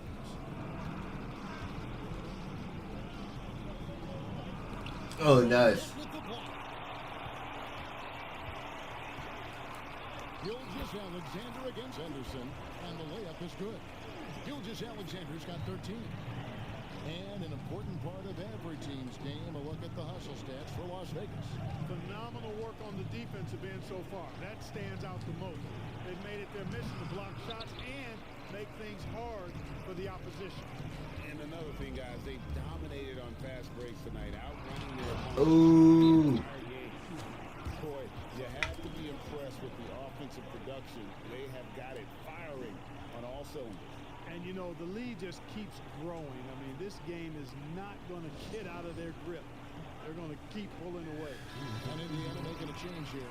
Jones is checked in. He's trailed by 16. Henderson outside. Robinson a screen on Bryant. Henderson passes to Robinson. Out to DeRozan. And stolen by Wembanyama. Right side to Walker. Some nice passing by Las Vegas here. Oh. Robinson with the block. Kobe against Henderson. To end the drought. Out to DeRozan. 3-pointer. Oh. 8 points for him. Encouraging signs for him after starting the game poorly. He's picked it up here in the second half. Gilgeous Alexander finds Wembanyama. And Wembanyama throws it down. 10 points and 19 rebounds. Second chance points always hurt. Just not enough effort to block out. Hey, guys standing around spectating. I mean, you got to get in there and get tough. Here, and that's by Jones. You know, with that kind of height mismatch, you've got to send help defensively. Where you go? Where you go? Where you go? Where you go? And there's the pass to Wembanyama. Takes it inside. Good for another field goal. Number 5 on the night. 5 for 10 shooting. Not a lot of resistance on the inside, and they're taking full advantage. Playing the oh. Almost entirely all their way. Right side, Kobe. And he could not get that one to go. A lot of contact, and he'll go to the line for oh, shit. It's on Scoot Henderson. The motor of Bryant never stops, even inside where he goes right at the D. Nice look at the line so far, going 5 for 5. Both teams deciding to change it up. Oh, shit. So 1 for 2 that time at the stripe. Indiana again turning it over. So for Las Vegas, Arnett comes in for Victor Wembanyama. And Shea Gilgeous-Alexander subbed in for Bryant. Las Vegas leading by 16. Pass to Gilgeous-Alexander. About 3 seconds between shot and game clock. Johnson for 3. Ooh. From three-point land. Jones got himself on the board with 3 there. How about the floor awareness by Gilgeous-Alexander? Solid at just spotting his open teammate.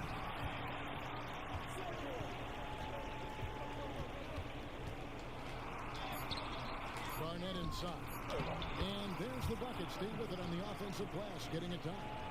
Garnett's got 22 points.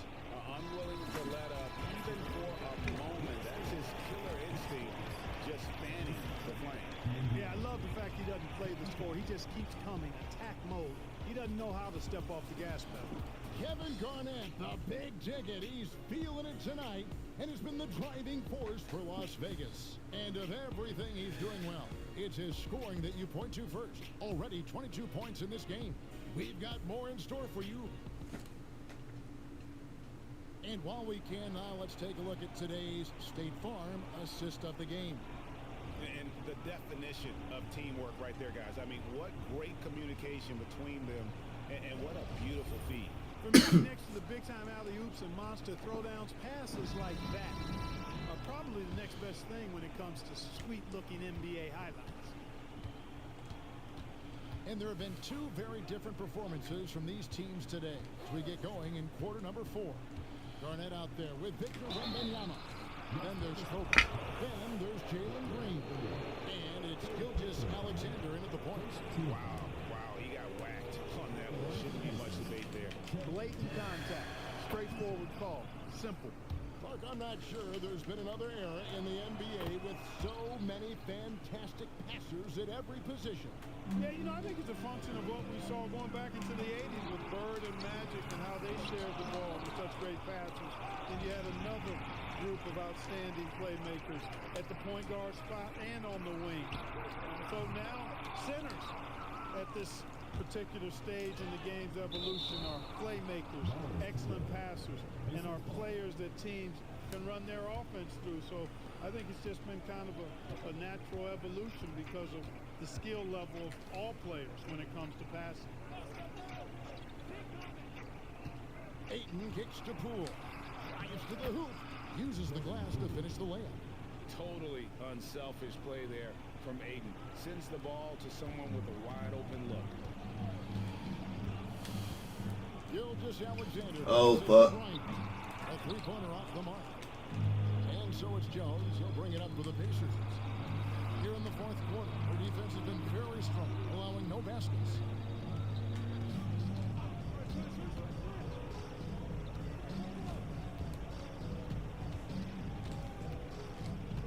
Ayton sets the pick for Jones.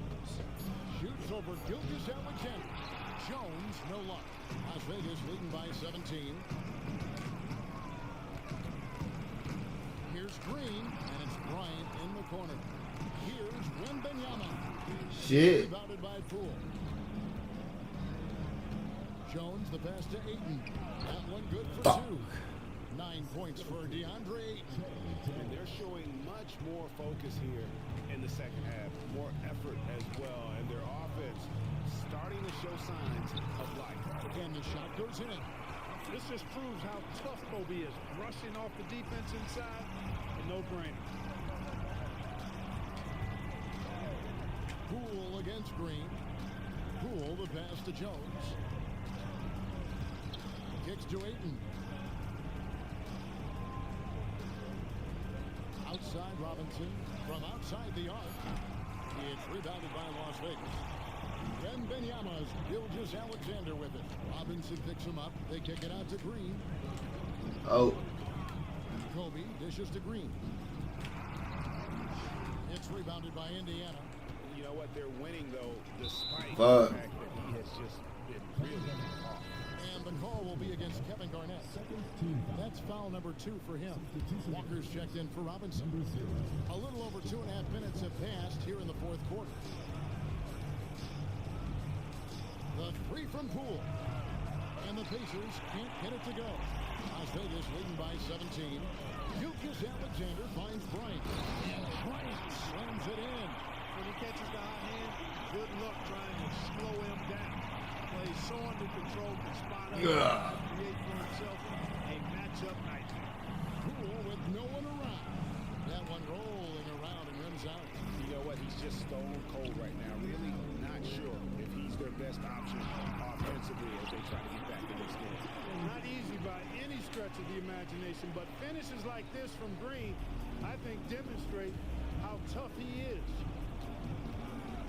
Passes it to Ayton. Don't do it. And the rejection by Wembanyama. Alexander kicks to Green.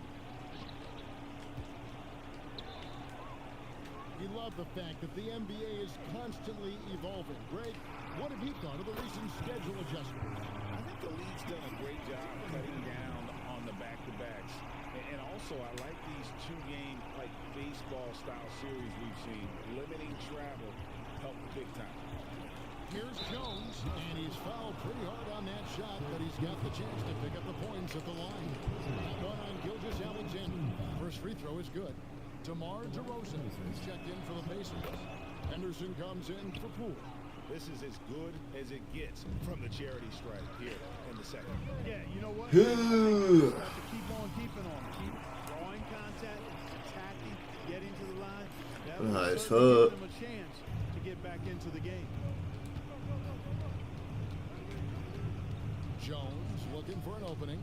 I don't think so. Jones with the screen on Green.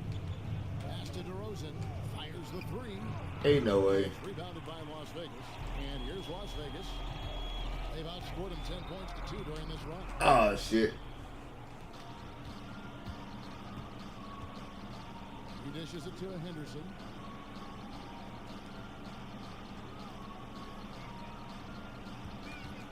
Puts the move on. Oh,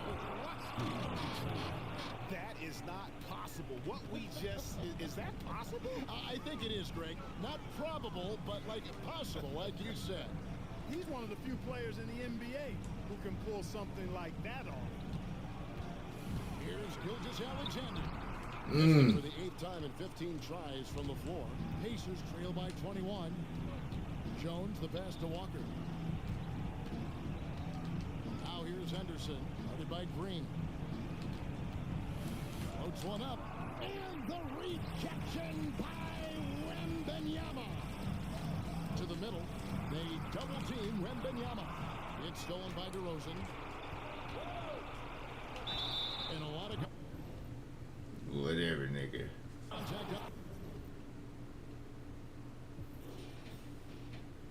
24-17. Wild.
And then he just kicks out of an F5. Wait, one more thing.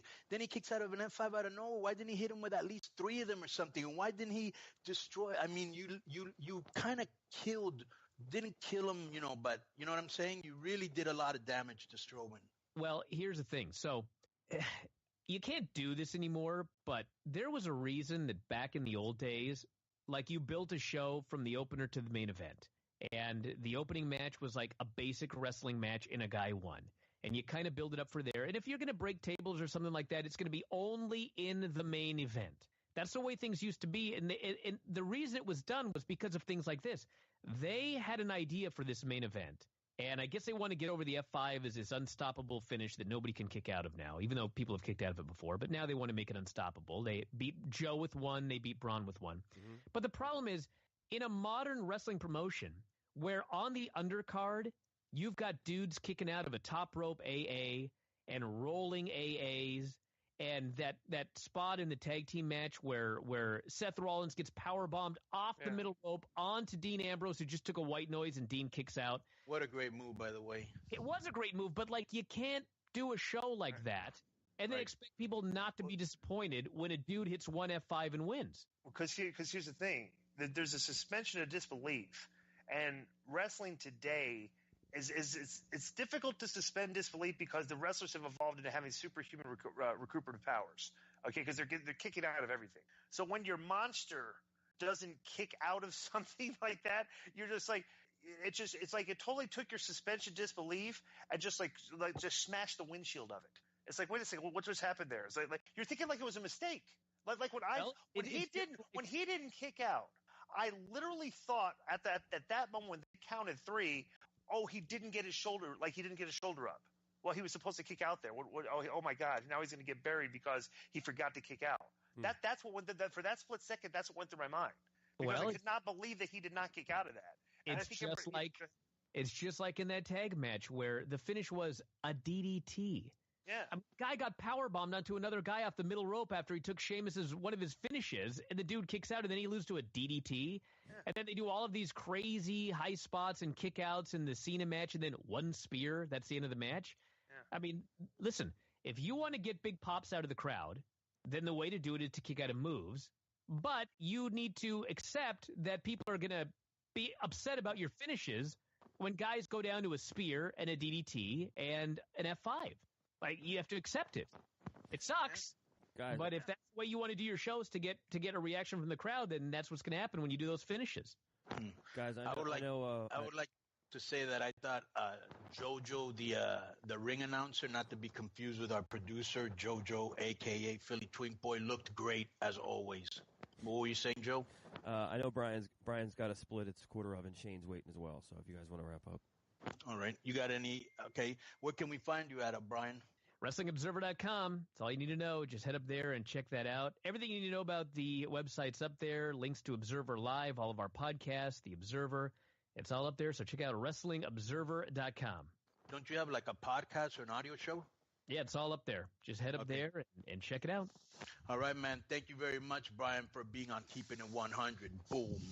Thanks so much. Thank you, Brian. Take care. Thank you, Brian. But bro, we're trying to make wrestling so unimportant that all we care about is how good, like the rating of the match.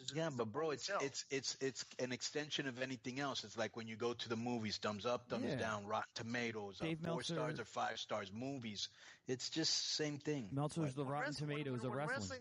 When a wrestling show is good, you watch it from start to finish. You're entertained. You don't go back at the end of the show, review the ratings of the matches, and then determine how good the show was. You're supposed to experience the show, not critique the show. Let me tell you. I'll give you an example of something where I agree with you. Let me tell you something. Let me finish. Oh, okay, and then you go into your thing. Because Meltzer said something that just shows where he's coming from. He says that booking wrestling should be very simplistic.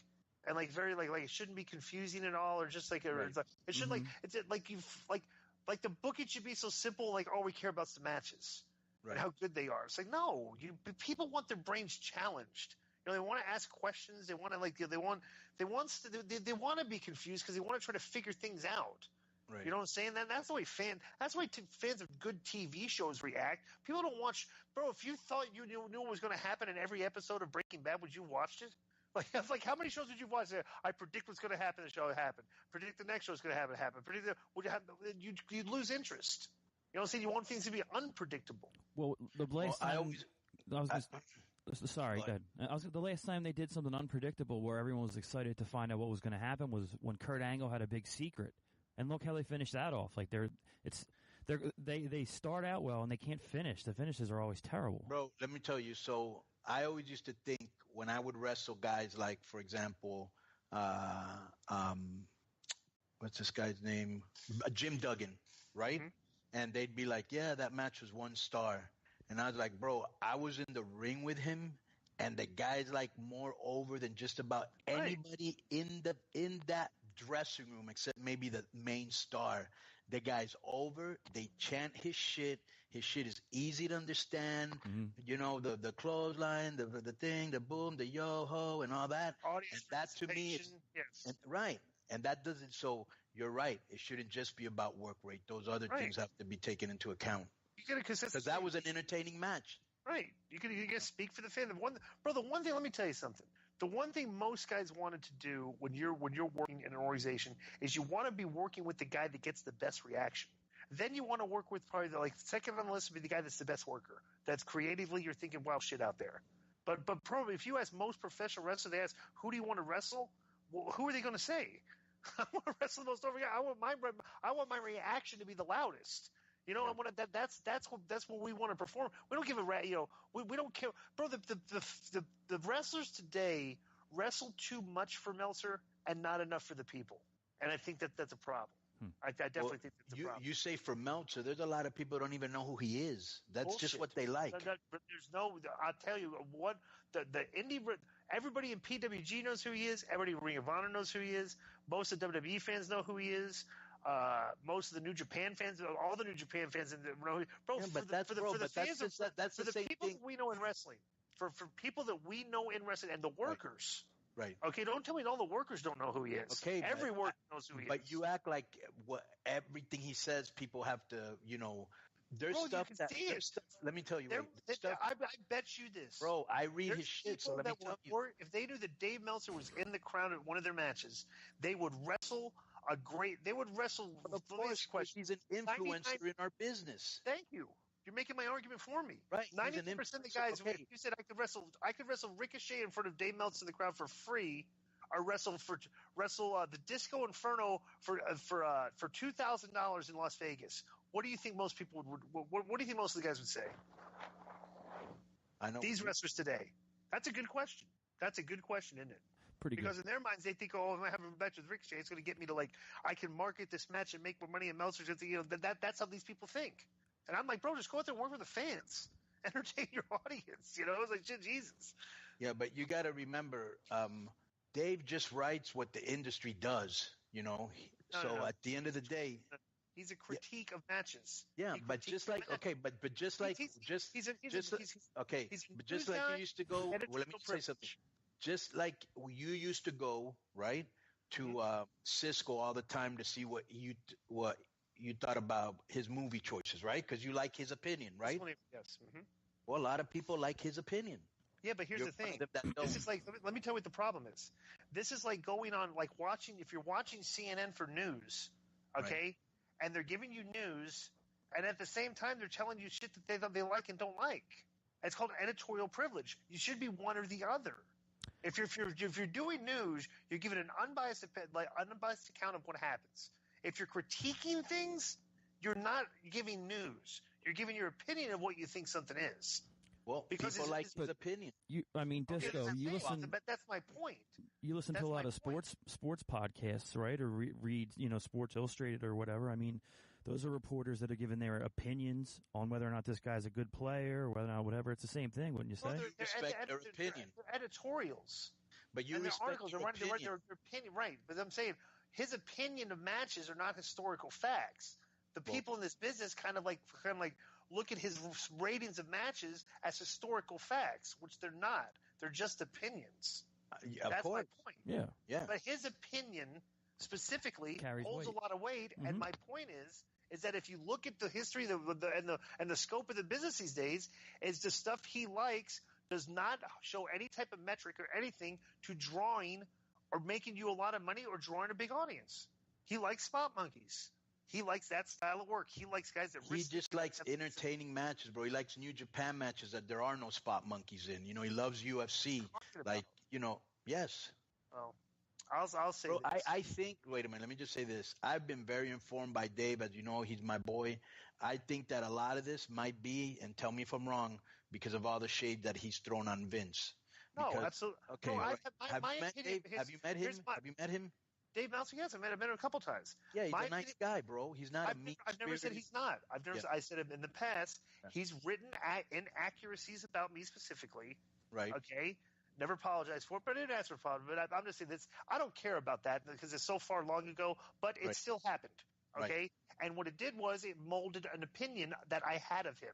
Right. Okay. That like, and you know, bro, if somebody lied about you, like, what would your opinion going forward be? You wouldn't be like, you would be somebody that he must have trusted must have given him bad info. Right, but also, I don't think he's going to invent it. I've also watched like what you've said. I've seen him give bad ratings. Right. Okay, like low stars and stuff to what I consider really good matches. Right. Because they used it stuff like what you talked about. Right. Audience participated, guys over. It's just like, you know what I'm saying? Like he'll give Jim Duggan a dud, but we like shit. That's a 3-star match. You know, it was simple stuff. That's where I do he could give 4, 5, 6 star. I don't care about all that. Okay, because guys work too hard to get that. But what I'm saying is the thing that I've been critical of him in the past is when he gives duds and low matches to guys that are actually going out there, they're working hard, but just because they're not doing a lot of stuff and risking a lot of stuff, that discounts from the match. And I think you would agree with that too. That he's like you even said. He said some matches were like dud or 1 star, like you know. Bro, I disagree with that. But I know that if Dave tells me a match is 4 or 5 stars, that's a good match. I don't have to worry about watching it and going, wow, this is. Well, here's. Most people are going to say like, if he tells you it's a 6-star match, I'm going to say no, that was 2. You know what I'm saying? Like that's a different argument. But it's like when I like to use it for that. I go back and watch my match. I wrestled. Let me just say real quick. I'll look at a show and I'll see what matches had stars, and I'll read a little bit about it to see if I'm interested anyways. And, you know, if I see that he gives a match, you know, over 4 stars, I know or 4 stars or more, I know that's a good match. Probably, but I will say this is that he discounts the art of selling way too much when he rates his matches.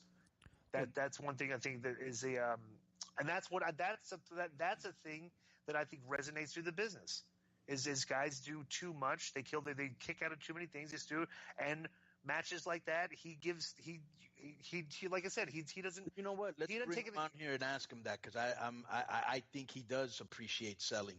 I just think he knows that a lot of matches, you know, don't have selling in them, and you still have to judge him. I don't know what he thinks, so I don't really want to talk for him. But we should try to get him on. His star rating system is still on the list. Okay. And so is Kleinrock's clusterfuck rating system. Tremendous. That's still on the list. And he didn't give any this week. Did you notice that? No, he didn't. All right.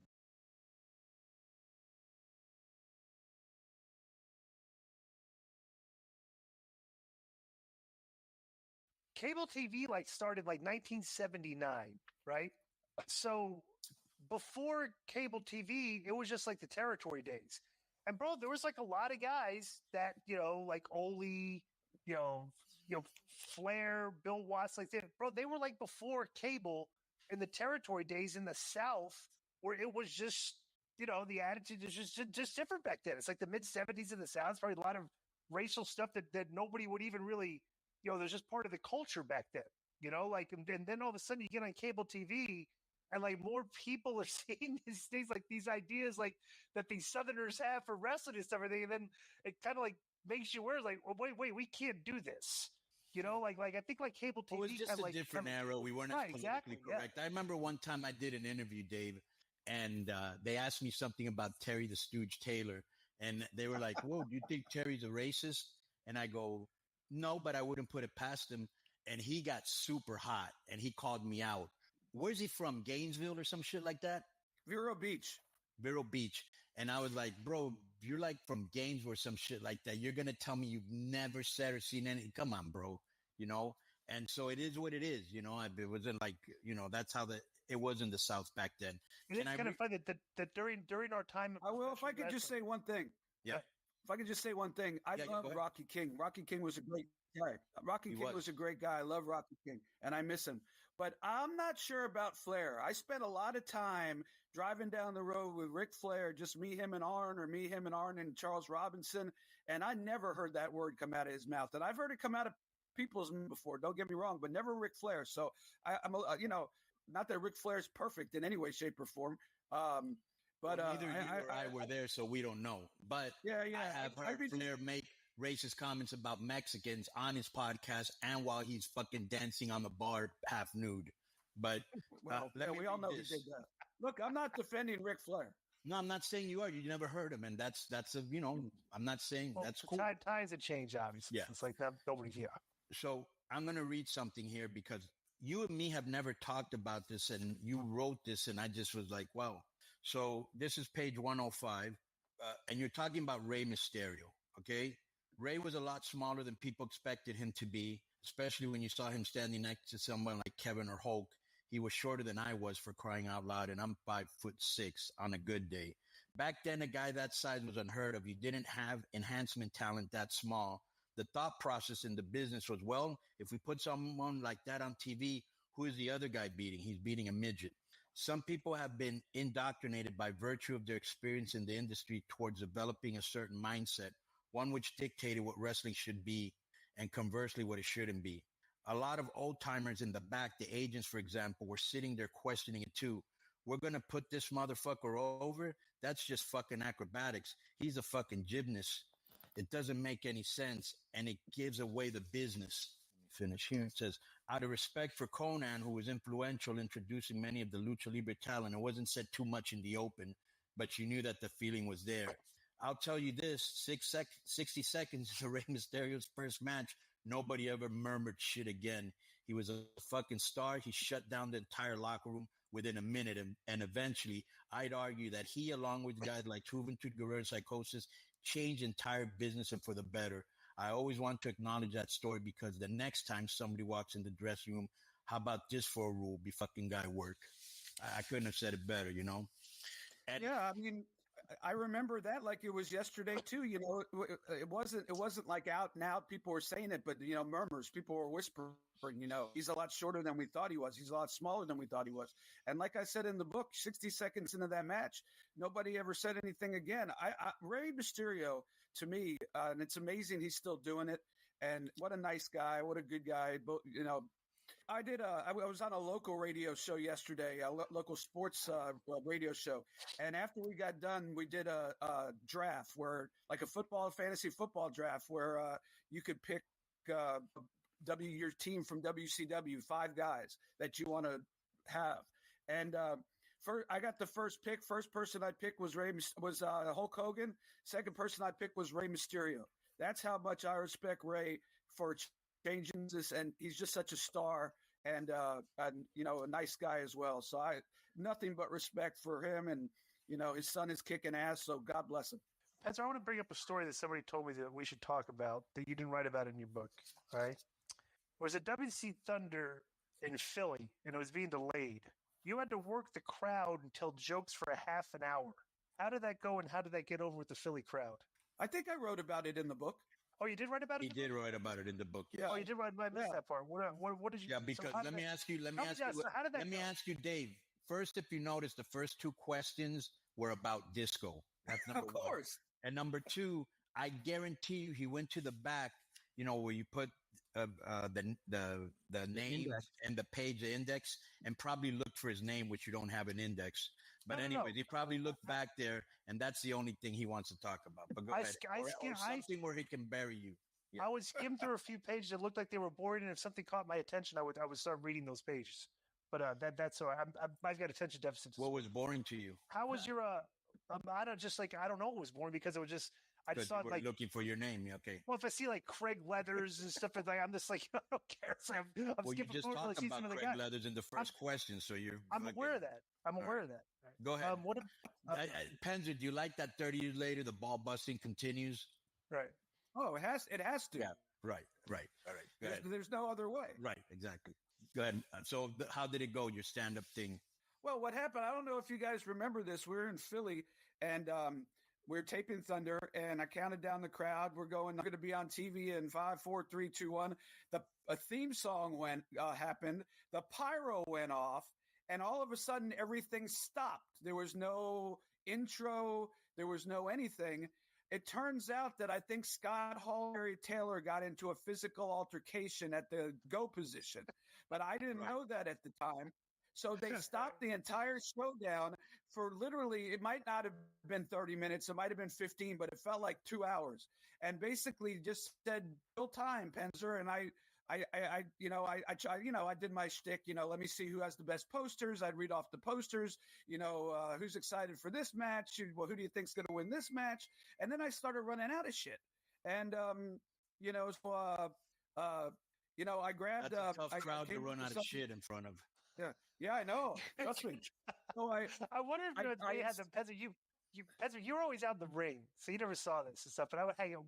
Me and Conan, we would hang out at the go position or hang out the monitors and stuff, right? The amount of people that cut promos on Terry Taylor, either before they went through the curtain or went out the curtain, you could write a whole book on that. I believe that. Here's just names on the top of my head I witnessed, right? Scott Hall, Kevin Nash, Macho Man, Paige, Scott Steiner, Hulk Hogan, poor Terry, just have to sit there with those earphones on, and just for some reason, people would come through the curtain, and they'd like it was Terry Taylor's fault. Well, not just that. Here was a problem. Dave. Right? Here was a bigger problem. Scott Hall considered Terry a stooge, and so did Brian Pillman. Okay, right. And so since Scott would bring that around, and that whole clique, viewed him as such, which he actually was. Anyways, but here's the other thing. Bro, two of the funniest things I saw with you was you were in the middle of the ring and it was quiet and they shot the pyro without you knowing it and you jumped. Yes, do you remember that? The Natural Born Thrillers were in the truck. Yes, I do. Right. That was great. And I also like the day that they handcuffed your suitcase to the roof. Okay? That was great. Oh, that happened every day. That happened that was Kurt Hennig and Nick Patrick and I'm sure some other people. Yeah. Of course. Here's my favorite part. Dave, here's my favorite part because he did this once in WWE to the Sheik. My favorite part about Kurt Hennig, because Kurt Hennig was the type of guy that would steal your wallet and then help you look for it. And he was like, fine, yeah. Who would do something like that? That's fucked up, man. We need to find out who the fuck did. No, but this went on for months at house shows, at TV. They would chain it to something different, and it got to the point where Pistol Pez and Dwayne Buddy Lee Parker, the ring crew, would have bolt cutters on the ring trap, so that I could get the hell out of there. But yeah, one time I did get Kurt back with his own game. One time I was at TNA. You might have been there. It was in Nashville. They brought me up. I was going to third party booking, although it didn't work out. But Kurt left his check on his bag and went to the bathroom, and I took his check and I put it in my pocket, and I helped him for about 30-40 minutes try to find his check. So, what's good for the goose is good for the gander. That's great. Right. That is great. What's funny too is in this day and age, if that stuff was happening, instead of just taking it and laughing with it, but people would probably go to HR. It's a whole different world. Completely different. It's the locker room culture now and then is just it's like night and day. It's just yeah, bro. Let me tell you, Dave. I'm still in certain locker rooms. As much as people will disagree with me, but they can't disagree with me because they weren't back there in the 90s. 80% of the people in the locker room right now in WWE and AEW would not have lasted in our fucking, they wouldn't have been able to put up with the bullshit that we went up against. Right. I don't disagree with you. I spent a lot of time in the Impact locker room, and while it's a great family of talent and who care for each other, and I respect that tremendously, there's a lot of those people wouldn't have lasted. It's just a different mindset. And,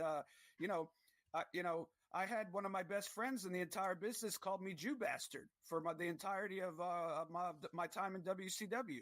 Now, that would be a fireable offense and I'd get 6 off paid.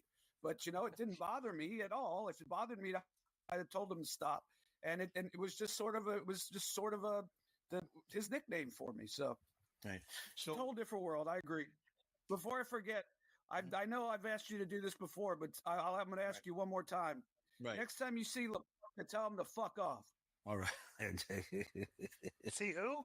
Fucking Parka. LaParca. Oh, LaParca. I was down in Tijuana. Can I tell this story, Conan? I don't want to get go ahead. Yeah, go ahead. I was in Tijuana with my wife, and they had AAA there. So I reached out to Conan. He invited me over. I was, not so excited, but I was excited to see the guys. Hoovy was there, and Psychosis was there, and everybody was so friendly. Conan was so friendly. He sat there. We sat there like it was like a go position, but it wasn't behind a curtain.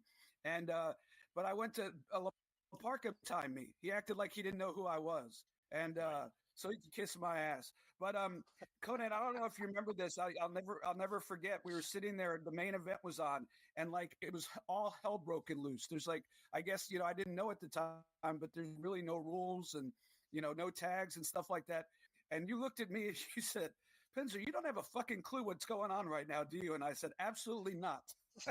Yeah, I do remember that. It's a whole different culture. Yeah, because you were like confounded. So help me explain something here. I'm just going to read a couple of quotes. We don't need we already talked about it, but I just want to know exactly why. So here you're talking about Russo, and it says the whole Crash TV thing, short matches, frequent backstage segments, and all around controversial content kind of flew in the face of the WCW audience. Previously, we had differentiated ourselves successfully from WWE, but now, in my opinion, we were positioning WCW as WWF light.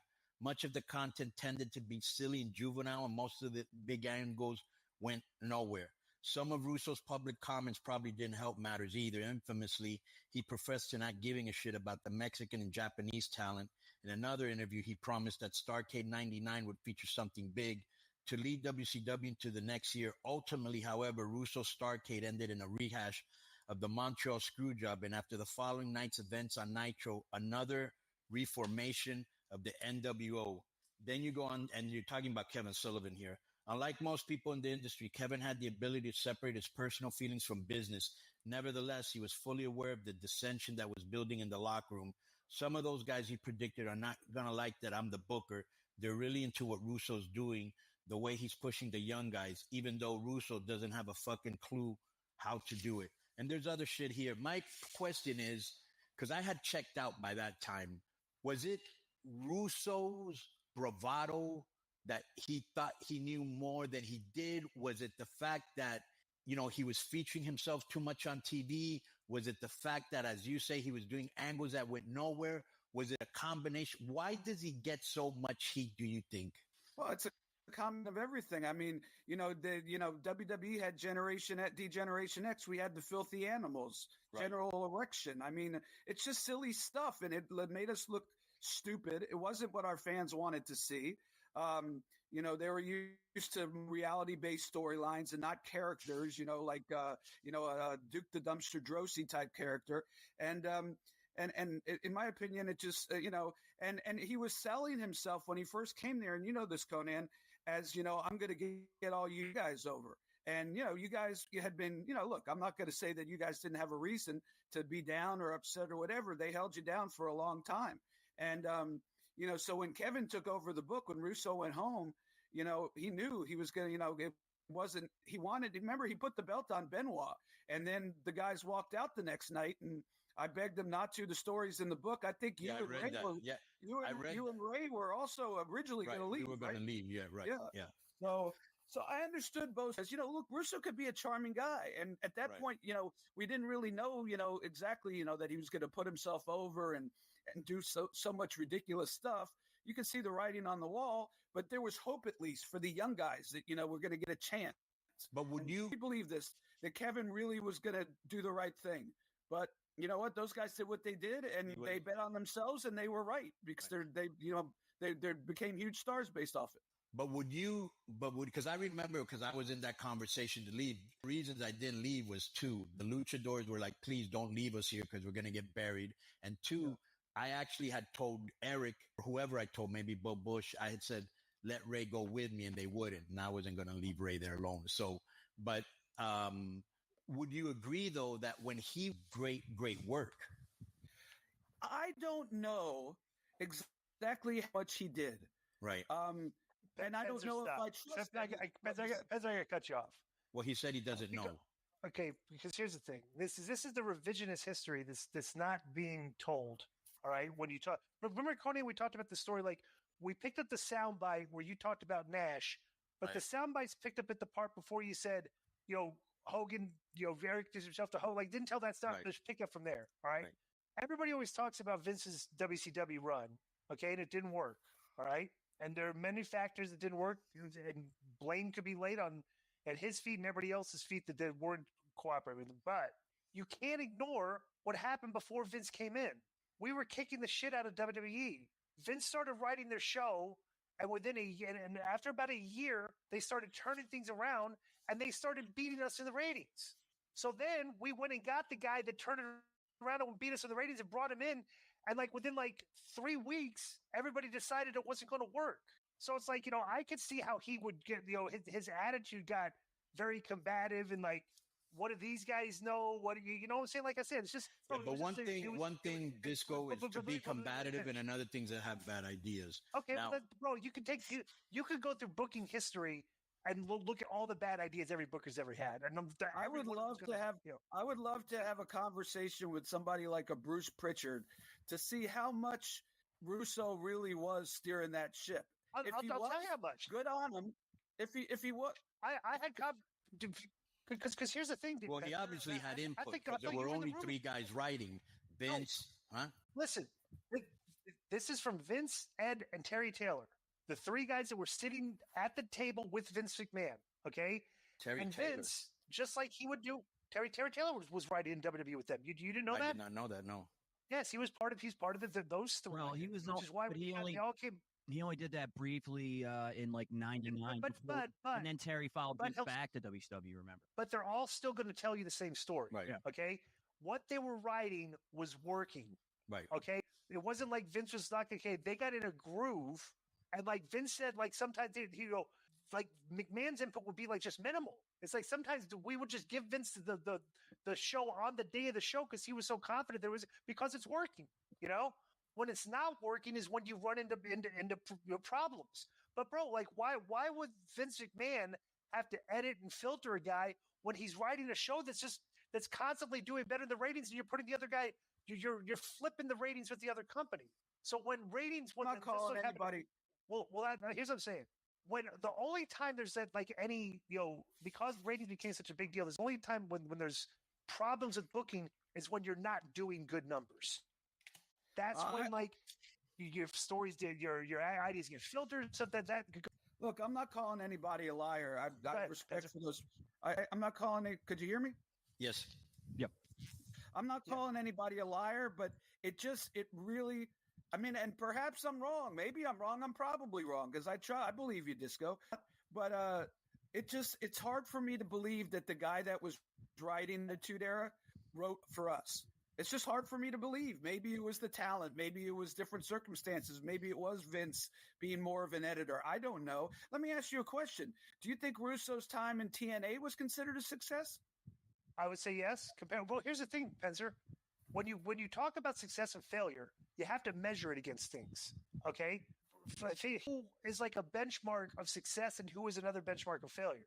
Because you can sit there bro, the WWE, Meltzer and those guys will write ad nauseum that Vince was a failure as a booker. They're really? You go, well, you're discounting the 2.5 year run he had. I'll tell you. I'm like, every booker has bad ideas, right? Right. I thought Kevin Sullivan was a good booker. He was excellent at booking heat. When I was in ECW, I thought Paul Heyman was a genius because he had a lot of guys that didn't even know how to wrestle and shit, and he was able to hide their limitation and enhance their. Those guys to me were good bookers. I thought Eddie Graham was a great booker. In Florida, those to me were good bookers. Now, Dave, let me tell you what my viewpoint is on this, okay? And see if you agree or disagree.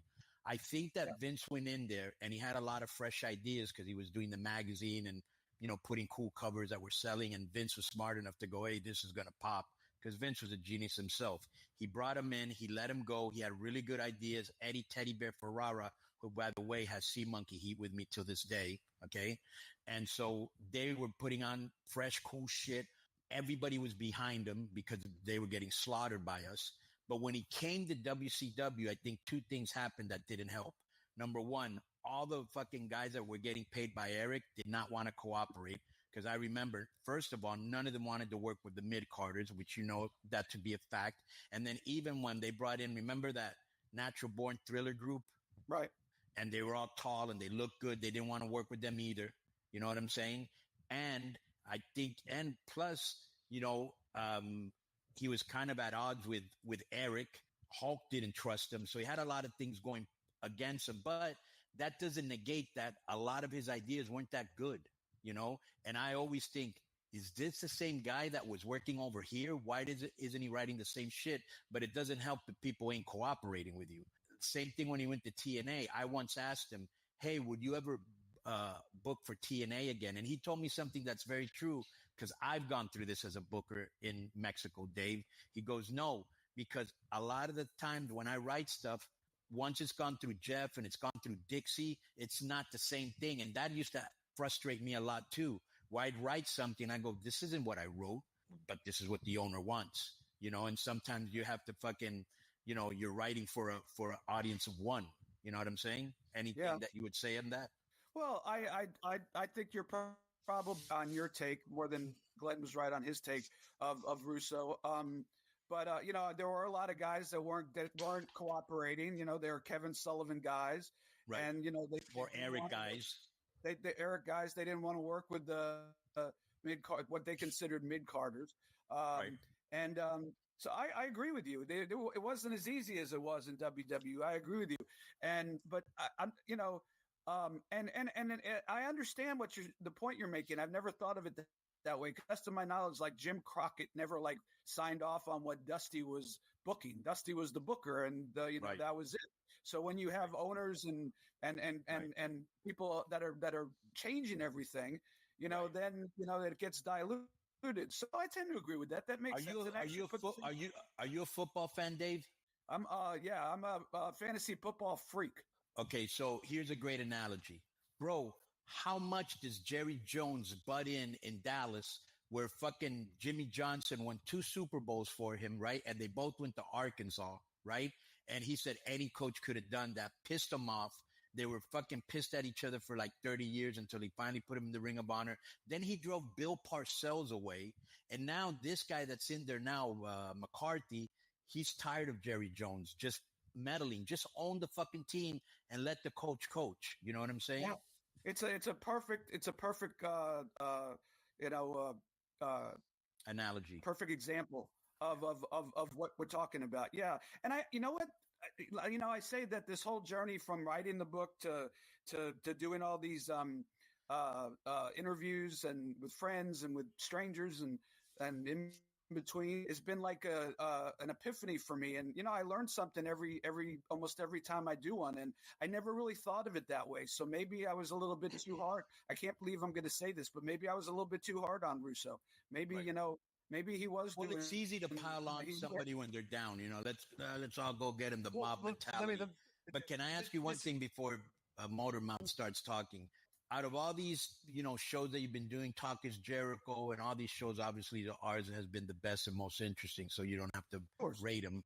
But what have you? Has it been? I know it's probably been really cool to reconnect with Chris and us and all that, but is there something that you've gotten out of this or learned that you didn't know before after being on these shows? You know, your media tour, if you will, or anything that stands out?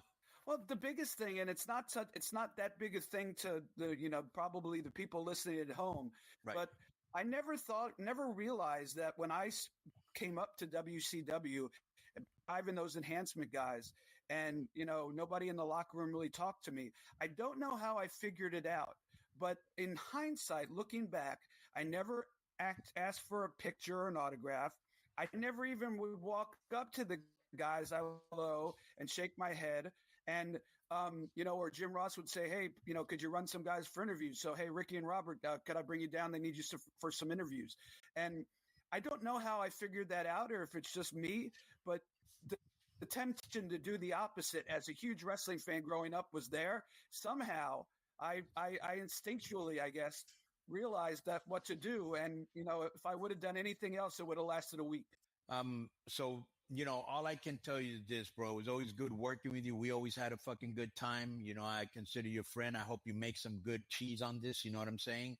Yes, it's really cool reconnecting with you. If you put when would the second book come out? It's going to come in about October. It's going to be heavy look into the XWF because I was involved in everything in the XWF, and I have the original. I have the original XWF business plan, 40 pages of what everybody got paid. Sorry in advance, Conan. But that had a lot of potential, bro. Yeah. But immediately WWE took Lawler, right? Who did he take? He took Lawler, and who else? He took Kurt Hennig. Took Kurt Hennig, Turk Hogan. Hogan, yeah, we were dead. We were dead before we started, but we're going to go in depth on that, and also, TNA, my time with them. Are you still with them? Excuse me? Are you still with them? Because we were there together. Yeah, no, I finished up at the end of December. All right. I was told about it 6 months before that I was going to pass the microphone to Jade Chung, Jade and Alex. They were changing to TNA, and they wanted it. They didn't want a 58-year-old freaking bald ring announcer with a bald spot, and I didn't blame him. But Scott gave me a wonderful send off, and called me in the ring unbeknownst to me, and gave Black and all the talent was around chanting "Thank you, Penzer." So I have no regrets. I did come to realize one thing, that it's hard to be a realtor, successful realtor, when you're going out of town every other weekend. So it's really helped my real business. By the way, if you live in the Tampa, St. Pete, Clearwater area, and you want to hear some WCW stories and help me buy or sell your house, I'm happy to do it. Connect with me on social media. Have you sold any houses for any wrestlers? Let him mention his social media. I'm sorry, my bad. Yes, I did not sell Chris Jericho his bigger house. Julie Simon, Dean Malenko's wife, did. But I did sell his old house that he moved out of. So yes, cool. I did. So you got a nice commission there. Yeah. You can be on Twitter. Yeah, kickbacks. You're still working on kickbacks, huh, Penzer? Yeah. Still, it's the whole real estate. Penzer, let me ask you real quick. Are you in fantasy football? Now you stepped on his social media. Yeah. Did you do daily fantasy too, Penzer, or do you just do football leagues? I do daily fantasy pretty much after the fantasy football season is over, like during the playoffs and stuff. Because I'm so obsessed with fantasy. I'm in like 3 or 4 leagues. I have one at one point. It was TNA versus the Experts. I got Anna Rank on speed dial. I'm sure you know him too. From NFL Fantasy Live, and so we did a NFL Fantasy Live versus TNA. We got our this. If you want to, Penzer, let's go. Like $20 a week, heads up on a FanDuel lineup each week. No, why don't we do one here again, like we used to do here on our show, and we'll invite him and other guys that like football in the business. Yeah, we'd have like a weekly FanDuel league, which had it was like a 12-team, what was it? 12 teams. It was like, I think it was $10 a week, and then it went up to like 20 when people wanted it that way. Yeah, if you want to do like a weekly FanDuel lineup thing, the Benz are just I would love to. I would love to. That would be awesome. I'm obsessed. For however many. What's your go-to website? The Huddle. Oh, you do the Huddle? I do footballguys.com. But if I could, just let me get a cheap plug, real quick. I really appreciate you guys. I really appreciate you guys having me on. It was great to catch up with you guys. But you can follow me on Twitter at David Penzer, on Facebook, David WCW. The book has 200 pages of rare formats never before seen, including the last Nitro and the format where David Arquette won the world title. Plus, old 93, 94 formats, Disc formats. So you get all that bonus stuff in the price of the book. And if you want to get some extra bundles, you can find the book on Amazon. But if you want to get some extra bundles where you get more bang for your buck, you could go to davidpenzerbook.com. That's that. Thank you. Bro, I don't know if you remember this, Dave, but I just remembered it right now. Do you remember the very first meeting that they had at XWF where they brought in all the guys from Puerto Rico, or no? Yeah. Okay. Yeah. So that day, Carlos Colon told me, because everybody knew I was a huge partier, that he goes, tomorrow is the show. He told me, Carlos, his son, Carlito, right? A guy that they brought in from Puerto Rico. I think you remember him, Ray Gonzalez. He was like Puerto Rican Ric Flair, right? And great talent. He's right. And he specifically told me in front of them, please do not go out tonight.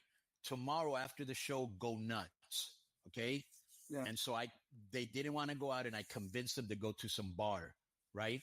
And it ended up where we hooked up with some chicks, and they brought us back like it was really late. Like the meeting was at 9:00, and we walked in at around 9:15, looking like we'd been out all night and smelling like cigar.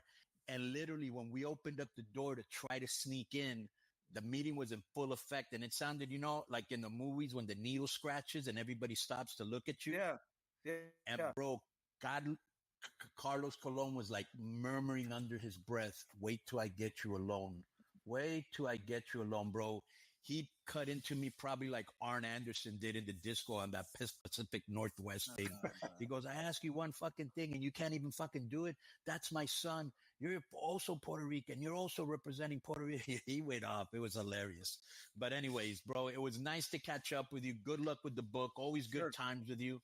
And when you do the second one, come on out here and do your thing again. And before we leave, feel that's enough. And thank you very much for being on Keeping It 100. Hey, thanks for having me, and let's do the fantasy thing, fantasy football. Yeah, for sure, Benzer. For sure, my friend. Cool. Thanks, guys. I appreciate it.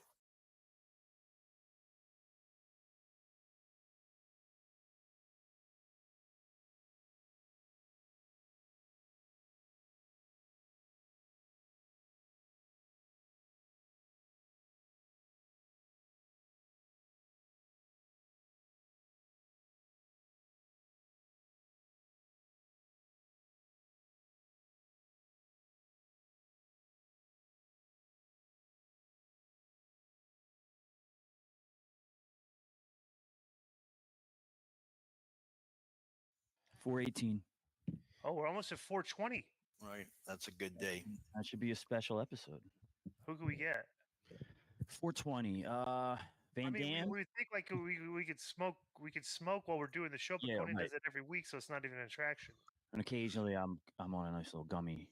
So, but you could smoke, and that would make it different. And we could have Van Dam on, or Van Dam and Sabu, and they both smoke, or whoever. I don't know. Well, who's known for pot? Matt Riddle. Now. Matt Riddle. Like everybody and their mother smokes now. Like literally. Yeah. Like, it used to be Van Dam. Like these were the outlier guys that like smoked, and now it's legal everywhere. It's like everybody does it. Right. Yeah, it's almost like the other day when I was saying, people pop for two girls kissing, like that's new, Right. Everybody smokes weed, dude. We're back with episode 418 of Keeping It 100 with Conan, the mighty DI, and Jojo, the Philly entrepreneur. Boom, what it do? What's going on? What's happening? We're back like we never left. Let's start off the show like we always do, the shout outs. If I butcher your name or city, too bad it's Iranian tobacco accent. Due to the fact that I was tied up with a lot of TV shows, I really don't have any shout outs. The only one I have is Nathan Krogh from England. Check out our Patreon. That's where we make some real paper, no ads. We try to be anti-formulaic, but we don't try, we are. We bring entertaining, thought-provoking, and informative content with a lot of ball busting. You can find that at KONNAN.me. That's where you can find all the extra audio and video that didn't fit on the show, including musical segments where we break down a favorite band or artist and our top 5 songs. So we'll get an artist, everybody from we've done everything, every genre basically except country, and I'm sure it'll stay that way. But from Prince to Casey and the Sunshine Band to Rolling Stones, and we just pick our top 5 songs. We go over. We did a real good rock special with Chris Jericho and Mark Madden. Don't miss that. That was a couple. And Frankie Kazarian. Frankie Kazarian. Check that out if you're into classic rock. And also we take no prisoners approach. We reviewed Dynamite, SmackDown, and Raw. We have no dog in the fight. We don't give a fuck. We just call it like we see it. We ain't hating, we stating. Boom. And I will give another shout out to these guys. Who was the one that brought them up? Somebody wrote in about these guys in Sacktown repping the NWO Black and White, and they have a cannabis company out there. So we'll shout them out again. Main Stage on Broadway in Sacktown, CA. Also, want to shout out Minneapolis. I was just there last week. There was there's a mix of people that showed up. And let me just tell you this, bro. And there's some really disturbing people that I would not want to be stuck with them in an elevator on New Year's Eve. These autograph signers. Oh, yeah. Oh my God. Oh, yeah. Yeah. They're just weird. Yeah. Like they're standing there. Like, beta, cuck, overweight, kind of weird mentally. Standing there with like no expression. I feel sad for them. Yeah. I can handle mentally disturbed. Big surprise. But you know what? If you stink, like, and there's a lot of people, that'll go to those kind of things that isn't too crazy about hygiene. I can't be. Why do you think Manscaped probably looked at watch 2 wrestling shows and said, "Oh well, look, wow, we got a whole market to." We've had them for 4 years or more. Right, exactly. Yeah. They can't sell. Manscaped can't sell enough to the wrestling community. Yeah. Right, because there's new. They fans. definitely need it. Yeah, they definitely need it. It's like, why wouldn't you want to be looking good for the opposite sex or the same sex, whatever turns you on? You know what I'm saying? And or for job interviews or just to go out. Yeah, that's probably it. They don't go out of their fucking house. You can tell by the way they dress. Everybody dresses. The people look the same and they dress the same. Yeah. So you got to think that these are all people that black on black on black, stuck in their homes, watching wrestling, playing video games online, and just they don't leave the house. They don't exercise. They don't tan. They don't do anything. They just stay there. And when a wrestling event comes to town, or a wrestling convention, or a video game convention, or a comic book convention, they get out of the house, and they all are dressed the exact same at all of these at the different events. They're all dressed exactly the same. Black, a lot of animal hair on the clothes. You notice that too, Conan? Like like the cat hair on the clothes. Like, yeah, there's going to be a lot of cat owners at wrestling conventions too, for sure. Yeah. So, anyways, I was there. I did bump into what's this girl's name? ODB. I forgot she was married. Yeah, because her husband was like, "Yeah, do you remember me?" And I actually said, "Well, ODB introduces me to so many guys. I'm not sure who you are, And so, but she was fucking hilarious, and she's got this that food truck. Yeah. And I remember when we went. She had a good little. It's kind of funny. It reminded me of like the movie The Jerk. Right. Remember Nathan Johnson, the movie The Jerk? They had the pizza in the cup. Right. The pizza in the cup. Right. She had the cup. Yeah. She has like cup, right. But it works because you put the barbecue with the coleslaw and the beans in the cup, and it's like perfect. With like beef. It's a perfect combination. Right. Yes, with the beef and on some of them she adds a pickle, which is actually a good kick. Yeah. Right. So shouts out to ODB. It was great seeing her again. So yeah, Minneapolis took care of me. Thank you very much for bringing me in. Also, what else do we got here? We invite our listeners to check out on our Patreon, our 7.5-year catalog. You didn't do it. You didn't do any shout outs yet. I just said at the beginning that I didn't do any shout outs because I had TVs. I had 3 TVs in like a 8-day span. The signing. Oh, yeah. So we've got 7.5-year catalog of our show and everything that made us what we are today. We should do the disco list next week, but how the disco list got started and the original people, which a lot of them aren't even on there anymore, how we took people off and put people on when Juventud was on here and he had the man line, or what was it called? The Juicy Love line. And he got super pissed off because they asked him a homosexual question. I'm not homosexual. That was great. And then all the terrible singing he did with his girl on the show. That was great. Songs. Yeah, that was fucking great. Right. Oh my God. That was absolutely great. Yeah. And when you wouldn't let Senor Benjamin talk and tell him he was a Puerto Rican. Right. He thought he was Mexican. Right. That's a classic. And then all the stuff, Matt Hardy is a broken Hardy and Jeff Hardy on here. We had Daniel Cormier and we had Sabu had a meltdown. We had Madden had a meltdown. We had Chael Sonnen.